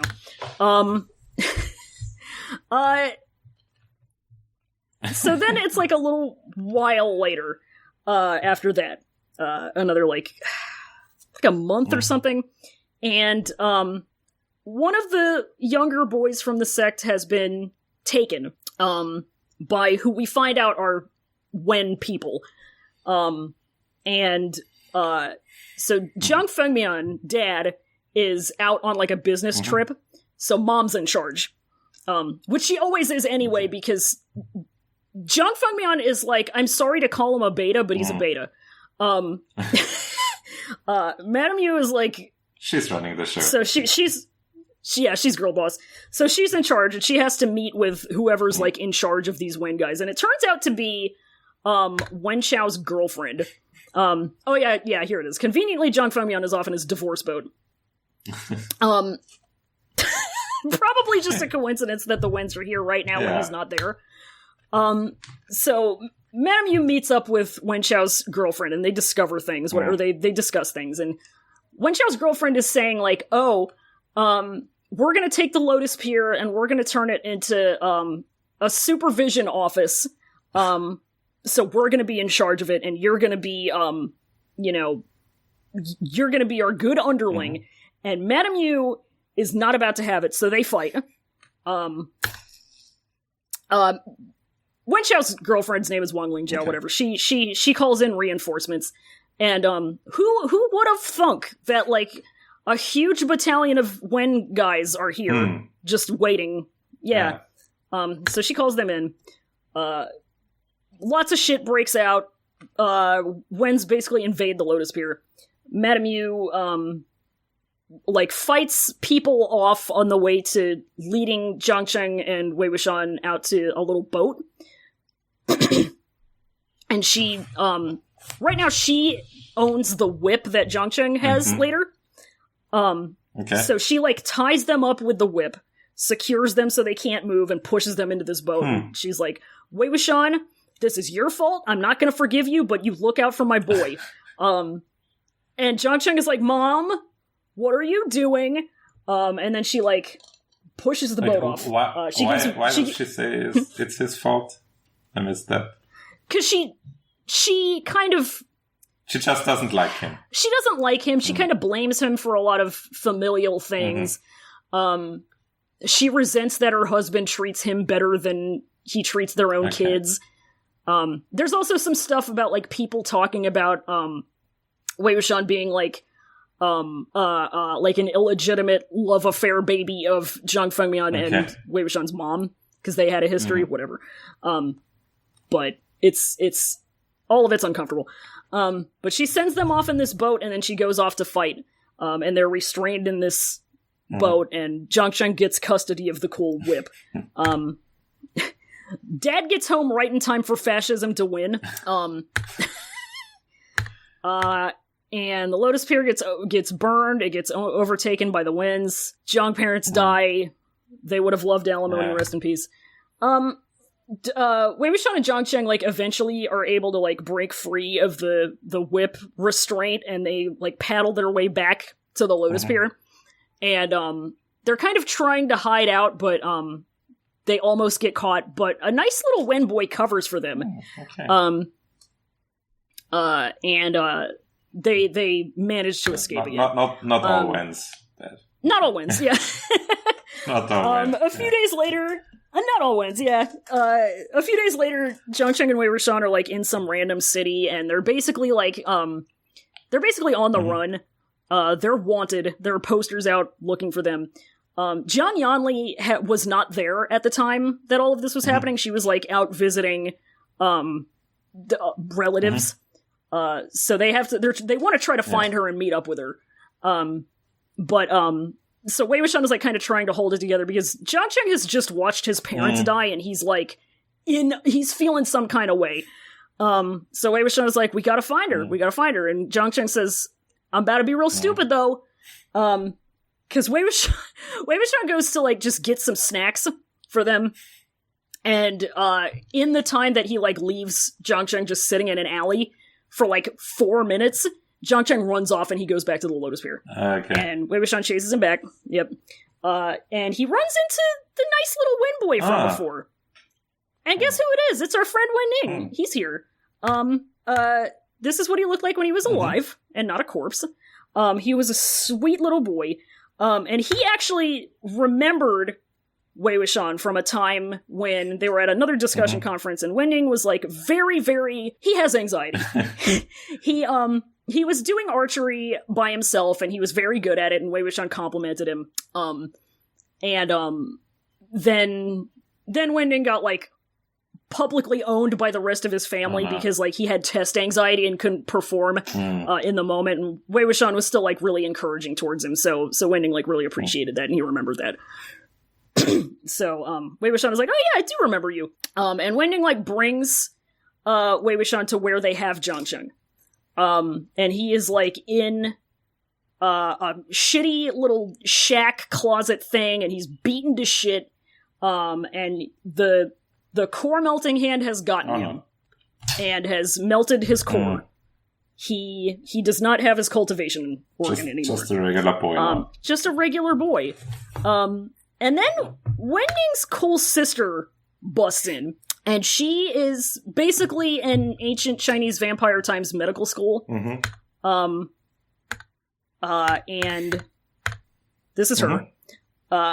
And her name is Wenqing, and she's like, oh my god, you brought these guys back? Dude, come on. I'm trying to cop for you. You're my little brother, and you know I love you, but this is so stupid. You can't be doing that, alright?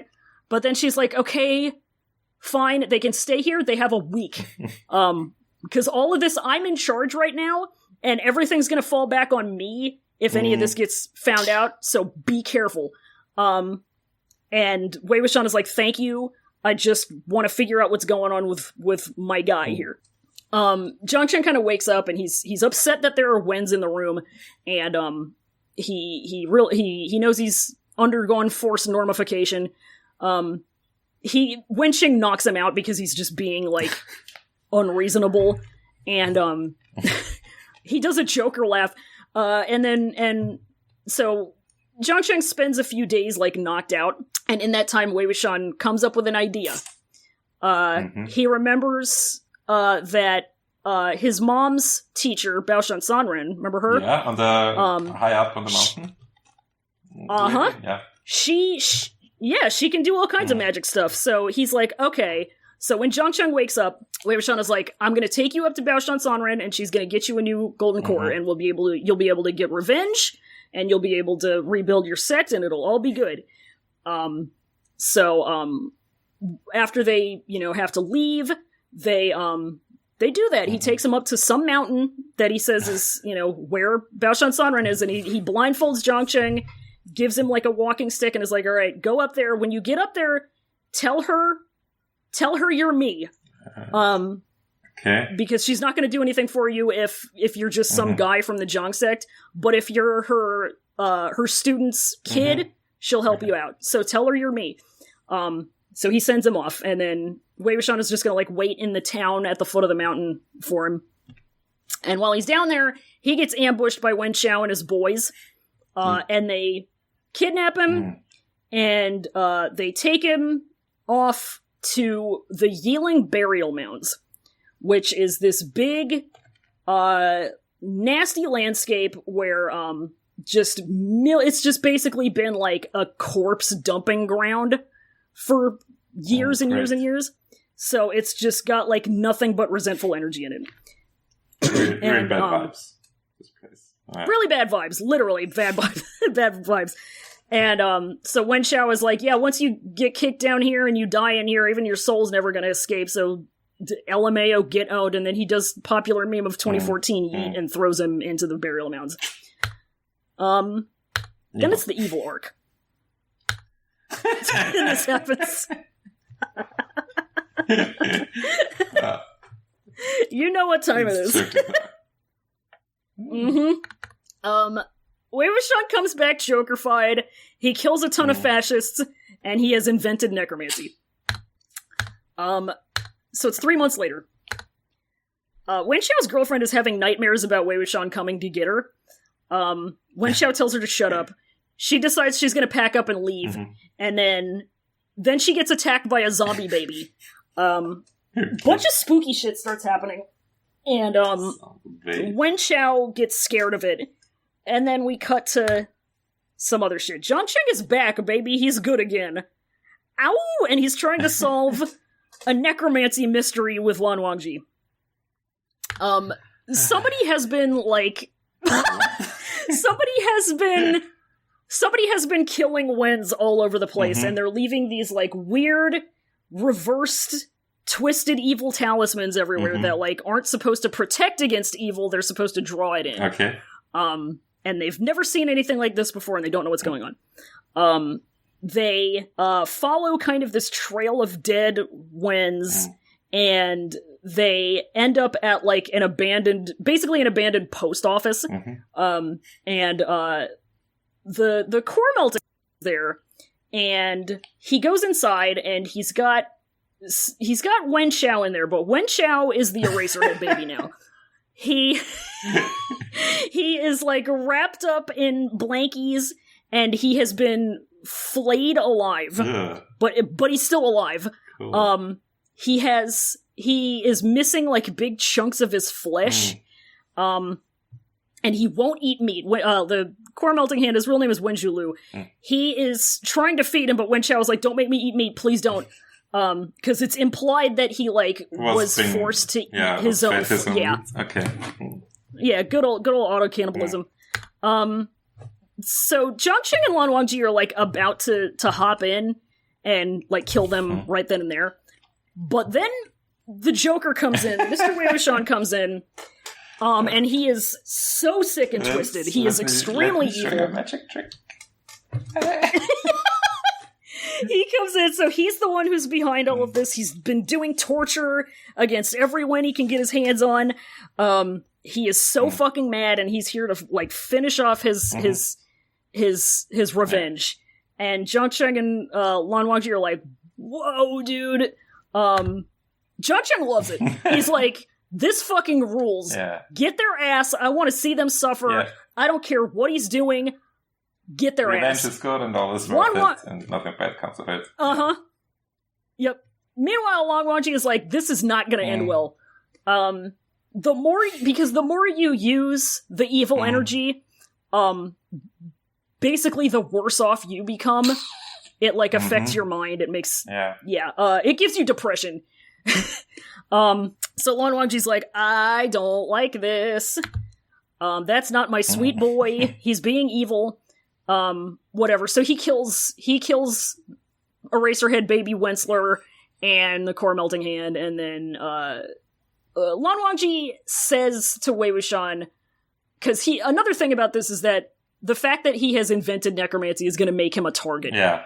And Lan Wangji says, I will bring you back to the cloud recesses with me. And if I do that, it will protect you.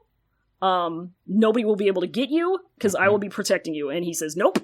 And Zhangcheng says, he's part of my sect, so sorry. Everybody assumes that Lan Wangji is just trying to arrest Wei Wuxian instead of, like, offer him protection. So that sucks. And then Lan Wangji leaves, and he's very sad. And Wei Wuxian goes back to the Zhang sect, which is being rebuilt with Zhangcheng. All right. Then it's the tenderness arc where this happens. We're back in the present. Wei Wuxian wakes up from having been stabbed by his nephew, and he is at Lan Wangji's house. He is in his room. Shichen comes in. The three of them do some library forensics because Wei Wuxian has a theory. After his empathy vision. So they look through some magic textbooks. They get some clues. Shichen is kind of skeptical, but whatever. They're walking around the grounds afterwards, and Shichen gives Wei Wuxian a shovel talk, but Wei Wuxian doesn't realize it. And then Jiggy comes over and says that everybody's going to kill Wei Wuxian at a certain place. Be there or be square. And then Wei Wuxian and Lan Wangji decide they're going to go there to, like, just kind of beat them to the punch. So it's the present. Like I said, he's in Lan Wangji's room. Shichen is there to play Jiggy's advocate because if you remember, the two of them are good friends.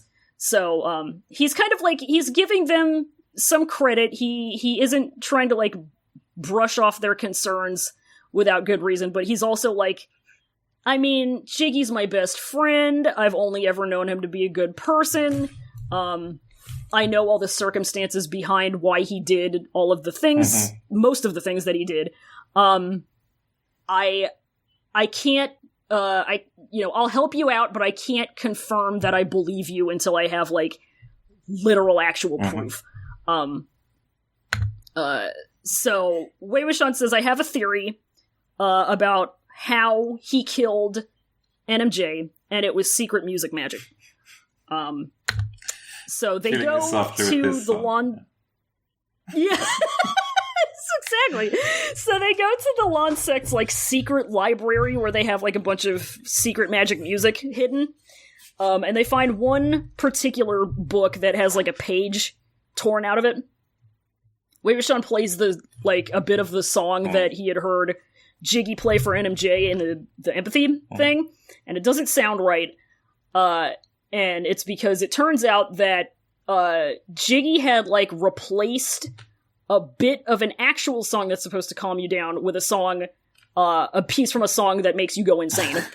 And NMJ would never have noticed this because he has no hobbies outside of swinging his saber around. Okay. So he was none the wiser.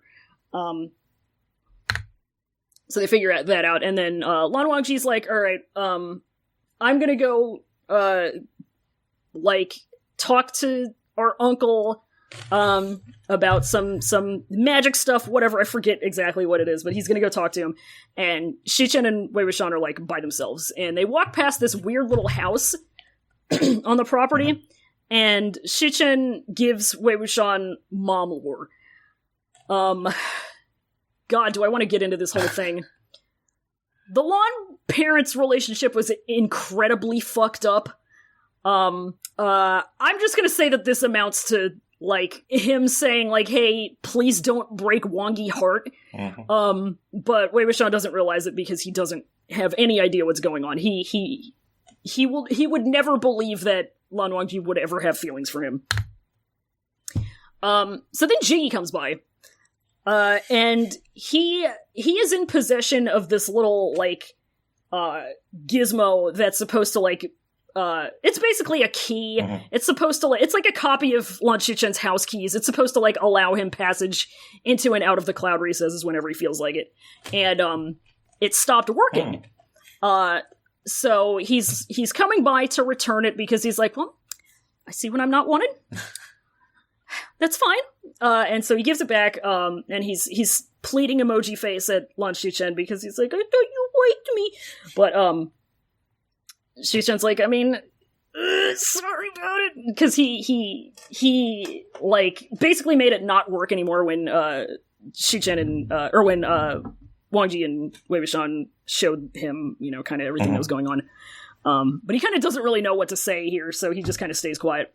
And then Jiggy, like, says that everybody's gonna go to, the Healing Burial Mound where, Wei Wuxian used to hang out, and try to, you know, draw him out again, because now they know he's at large, and they're gonna murder him. Cause we can't have him alive. And then Wei Wuxian and Lan Wangji decide, alright, they're gonna try to kill him there, but we're gonna get evidence, and we're gonna be valiant. We're gonna stand up to them, and we're gonna, you know, whatever. We will get our evidence. We will do this, because we're getting there. And then Okay. They're on the road, they're heading up to the mountain, and they pass by, like, this little family at their house, and, it just kind of, like, reminds Wei Wuxian of, like one of his few memories of being with his parents when he was really, really little, and, he feels like it's very similar to, like, the way that he and Lan Wangji and the donkey are traveling right now. And he's like, man, it'd be nice if we had a kid with us. It'd be nice if we could set up house and, like, just live together and, like, you know, all this stuff. He's just basically, like, having family fantasies. He doesn't even realize it, but whatever. He starts thinking about having a baby. Not like giving birth to a baby. I say this, but it's jokes. But It's just like, having a family with Lan Wangji. And he's like not even thinking of it, and like he's not thinking about like, oh, we should kiss. He's just like, it'd be nice to just settle down. And then that brings into a memory that he had again of back in the day when he was being Mr. Yeeling Bad Boy Man. There was a kid there. So then we go into It's a Departure by John Bean Dad in the Long Winters. And so it's a flashback. Wei Wuxian makes a big scene at a party. So there's a big hunt being hosted by the Jin sect. This is about I want to say this is like a year before Wei Wuxian died. So this is like 14 years ago, maybe 15. Mm-hmm. It's a year or two before then, whatever. So there's a big hunt being hosted by the Jin sect.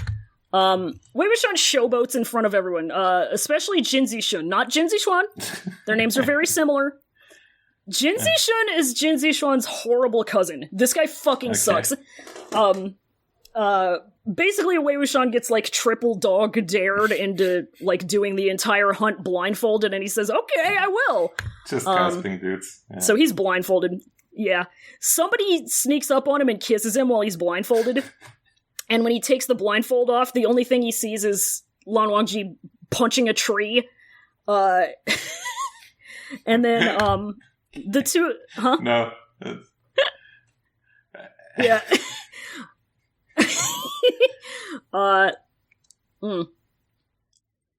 They accidentally run into Jin Zixuan and Zhang Yanli having a little date.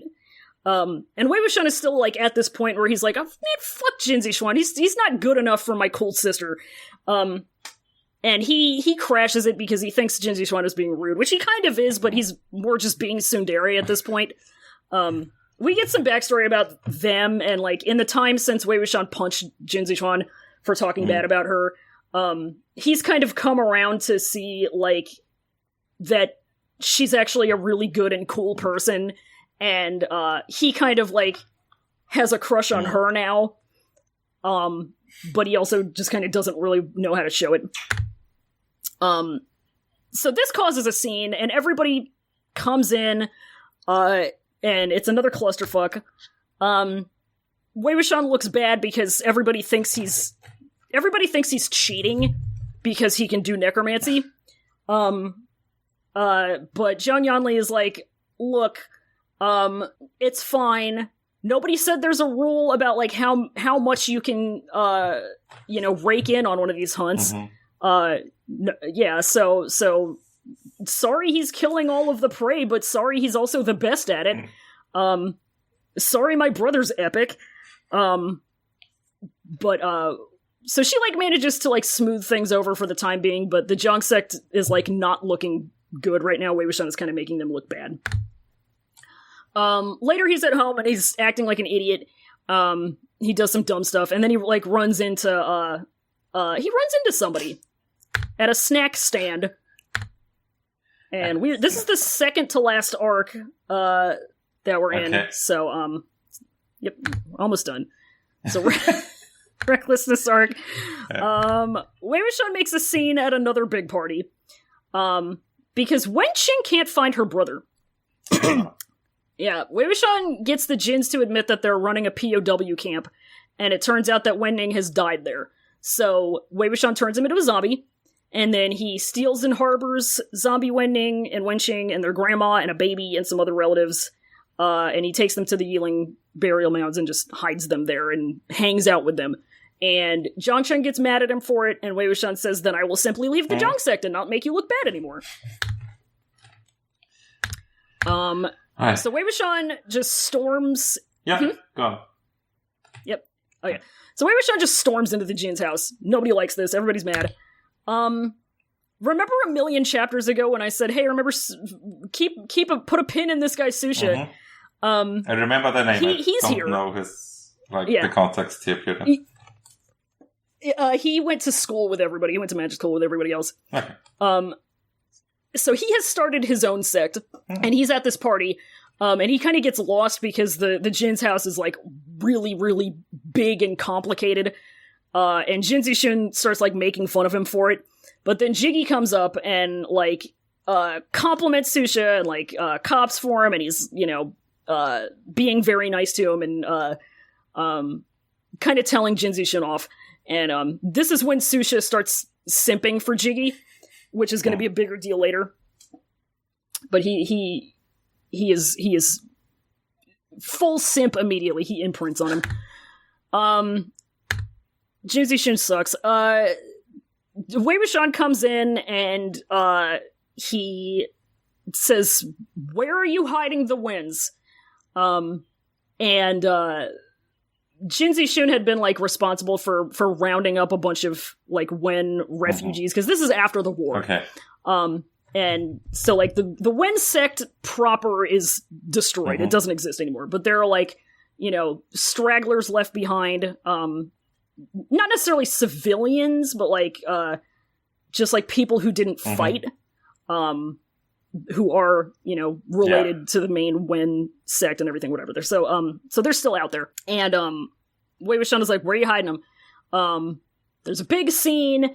Eventually Wei Wuxian gets the info that they're being, held at a work camp, in what had formerly been some Wen territory, and, the Jins are in charge of it. So he goes there, and right after he leaves, like, every Jin in the room, like, throws a hissy fit, because they've been owned publicly in their own home. And everyone says he's actually going to check on the POW work camp, the absolute madman. So Wei Wuxian goes there, and he brings Wenqing, because that's who he had run into at the end of the last chapter. She found him in the city, and she said, "Look, you owe me one, for helping fix up your brother. I need you to help me find my brother." And he's like, "Absolutely, kind of a queen." Or was she just allowed to? Like, okay. Yeah, she's a fugitive. So they had gotten separated at some point, and she doesn't know where Wenning is. So she's like, "You gotta help me find him." So they get to this work camp, and they're looking around for him. Everybody who's working there is like, it's like sick people and older people, and there's like their grandmas walking around carrying a baby. So it's not even really like, people who could have fought at the time. So eventually they find Wenning in, like, among a bunch of dead bodies, because he died. Either in the process of getting brought to this camp, or, like, by negligence or whatever, but he's dead. But he's gonna be fine. Because Wei Wuxian is very fucking upset about this. And the Jins are kind of like, the guys who are, like, patrolling the camp and running it are like they're Jins, but they're just kind of, like, acting like the main Wens were when they were doing fascism. And Wei Wuxian says, and, he turns Wenning into a zombie. But here's the thing. So, when Wenning was alive, he was a very timid little boy. He had a stutter. Okay. He was very easily intimidated. He had anxiety. Didn't talk much. And what that led to was him just kind of building up all of his emotions and, like, bottling it up. Never letting it out. So when he becomes a zombie, that's when all of his resentment and anger and everything comes out. So he is just ungodly powerful, and he just goes on a rampage. He kills, like, every single, like, Jin cultivator around there, and he's, like, putting other people in danger, and Wei Wuxian's like, "Holy shit!" Yeah. Whoops, should have vented. Maybe that's why we don't do necromancy. Maybe that's why we don't do necromancy. Maybe that's also why we vent. But Wei Wuxian, like, gets Wenqing and, like, a couple of, like, like her uncles, basically. And, he rounds up everybody that he can and, like, steals some horses. And he kind of, like, flute necromancies, Wenning along, and they escape to the mountains, back to the Yiling Burial Mountains, because, like, nobody lives there. So he's just like, it's free real estate.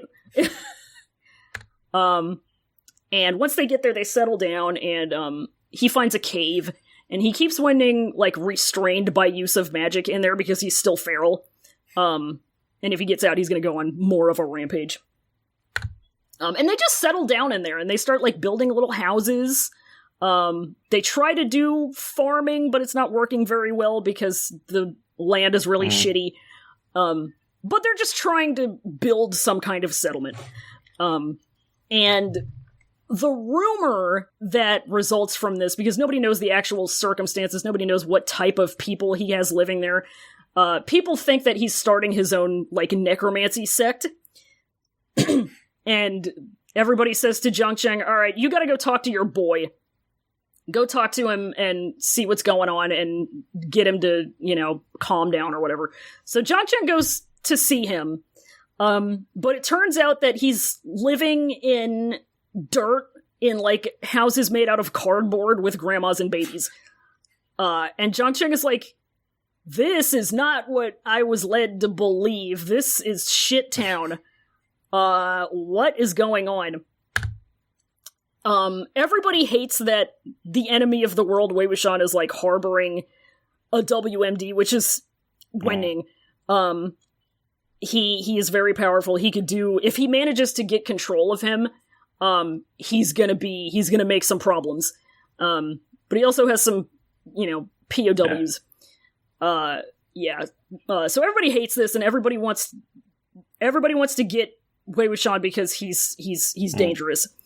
And since he's still kind of under Jiang Cheng's jurisdiction, since he's technically still in the Jiang sect, Jiang Cheng is responsible for him. Jiang Cheng says, I can't protect you if you keep protecting them, and Wei Wuxian looks at himself and says, then perish. And he defects from the Jiang sect, so he won't be Jiang Cheng's problem anymore. And everything's fine. And he's just gonna... Everything's fine! The end of the story. And then this is the last arc that we have covered on the podcast. The Distance arc. We get the famous tweet. So Lan Wangji stops by Yiling. This is still flashback mode. And he runs into Wei Wuxian and they have a little date. They're joined by the baby. Then Wei Wuxian's beeper goes off because back at his bachelor cave, Wenning has broken free of his restraints and gone berserk again. But they go back, and it's okay because they calm him down, and he gets his brain back. And he becomes the world's first intelligent zombie. And also, Zhang Yanli and Jin Zixuan are getting married. So, the Distance arc. So Lan Wangji is in Yiling for definitely not seeing Wei Wuxian reasons. And he's wandering around, and, like, a little toddler boy starts, like, following him around and crying at his feet and calling him dad. And everybody's gathering around this and going, oh, look at this deadbeat dad not paying attention to his kid. And Lan Wangji's like, this isn't my kid. I don't know who this is. And Wei Wuxian comes up and says, oh, that's my baby. Hi, what's up? Good to see you. So this is just a little Wen baby that they have with him. And Wei Wuxian had brought him into town. This is Yiling, the town that's, like, outside of the burial mounds. He brought him into town just so he, like, wouldn't be stuck in the bad vibes hole for a long time. So they meet up, whatever, and Wei Wuxian says, let me treat you to lunch, and then they go and eat, and then he doesn't pay. There's, like, an ongoing joke throughout the entire novel about how broke Wei Wuxian is. I mean, why would he have money? Why would he have money? Yeah. He lives in dirt. But they have a baby date, and Lan Wangji is, like, actually, he proves himself to be very good with this baby. And they kind of catch up a little bit, and Lan Wangji catches him up about stuff that's going on in the outside world. And Wei Wuxian is like, damn, crazy that leaving my sect and living in a cave has separated me from news of the world, huh? And then an alarm talisman goes off. He keeps this thing on him to, like, alert him in case anything happens with Wenning.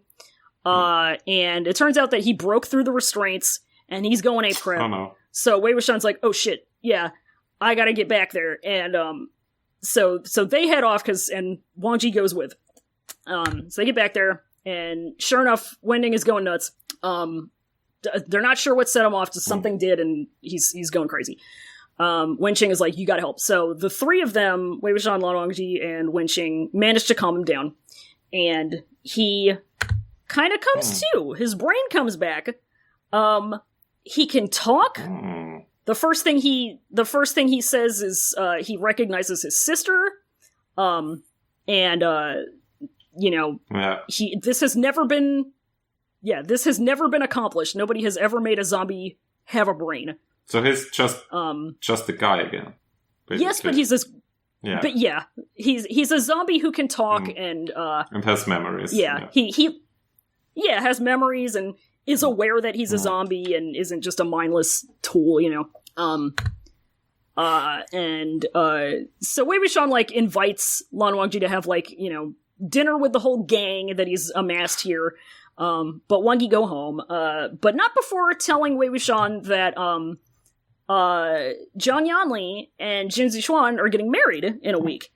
And, Wei Wuxian is not invited to the wedding because he's a pariah now. Yeah. But he's like, damn, I want to see my sister get married, but then, so Wangji go home.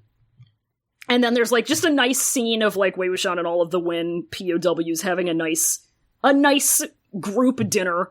It's very cute and sweet. And then, a little while later, Wei Wuxian becomes famous for evil reasons. People are, trying to go there, because they, get word that he's made a zombie smart. And they're like, damn, I could become so powerful if I did evil like him. I want to join the sect that obviously he has. And Wei Wuxian, people will come up with, banners saying, praise be to the Patriarch of Yiling.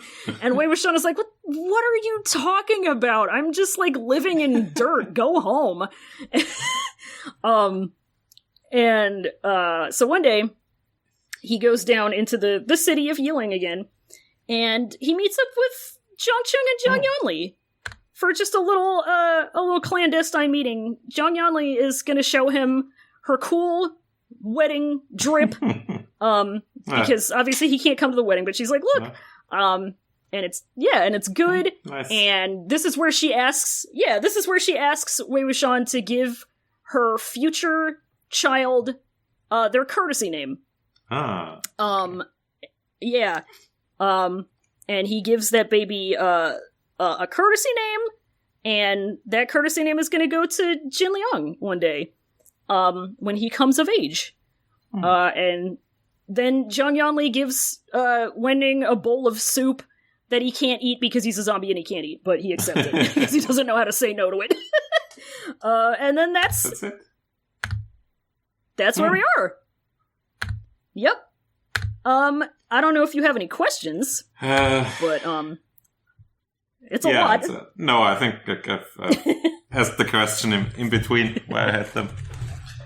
So. Yeah, it's pretty good. It's pretty fun. Good, yeah. I like it. Obviously, we have a good time. And I can't wait for more things to happen. Sure. I can't wait for Fallon to get back home so we can talk about the rest of it. It'll be good. So that's what, 2/3 of the whole story? Yeah, about 2/3. Because, so it was published in, chunks. It was a web serial novel, so the author would post, a chapter or two every few days or so for, 2 months or so. So it's the actual novel ends at chapter 113, and then there's 14 bonus chapters. Okay. So altogether it's 127. Yeah. And we just finished chapter 75. Yep. And that's where we are. Now it's time to pay the pipe.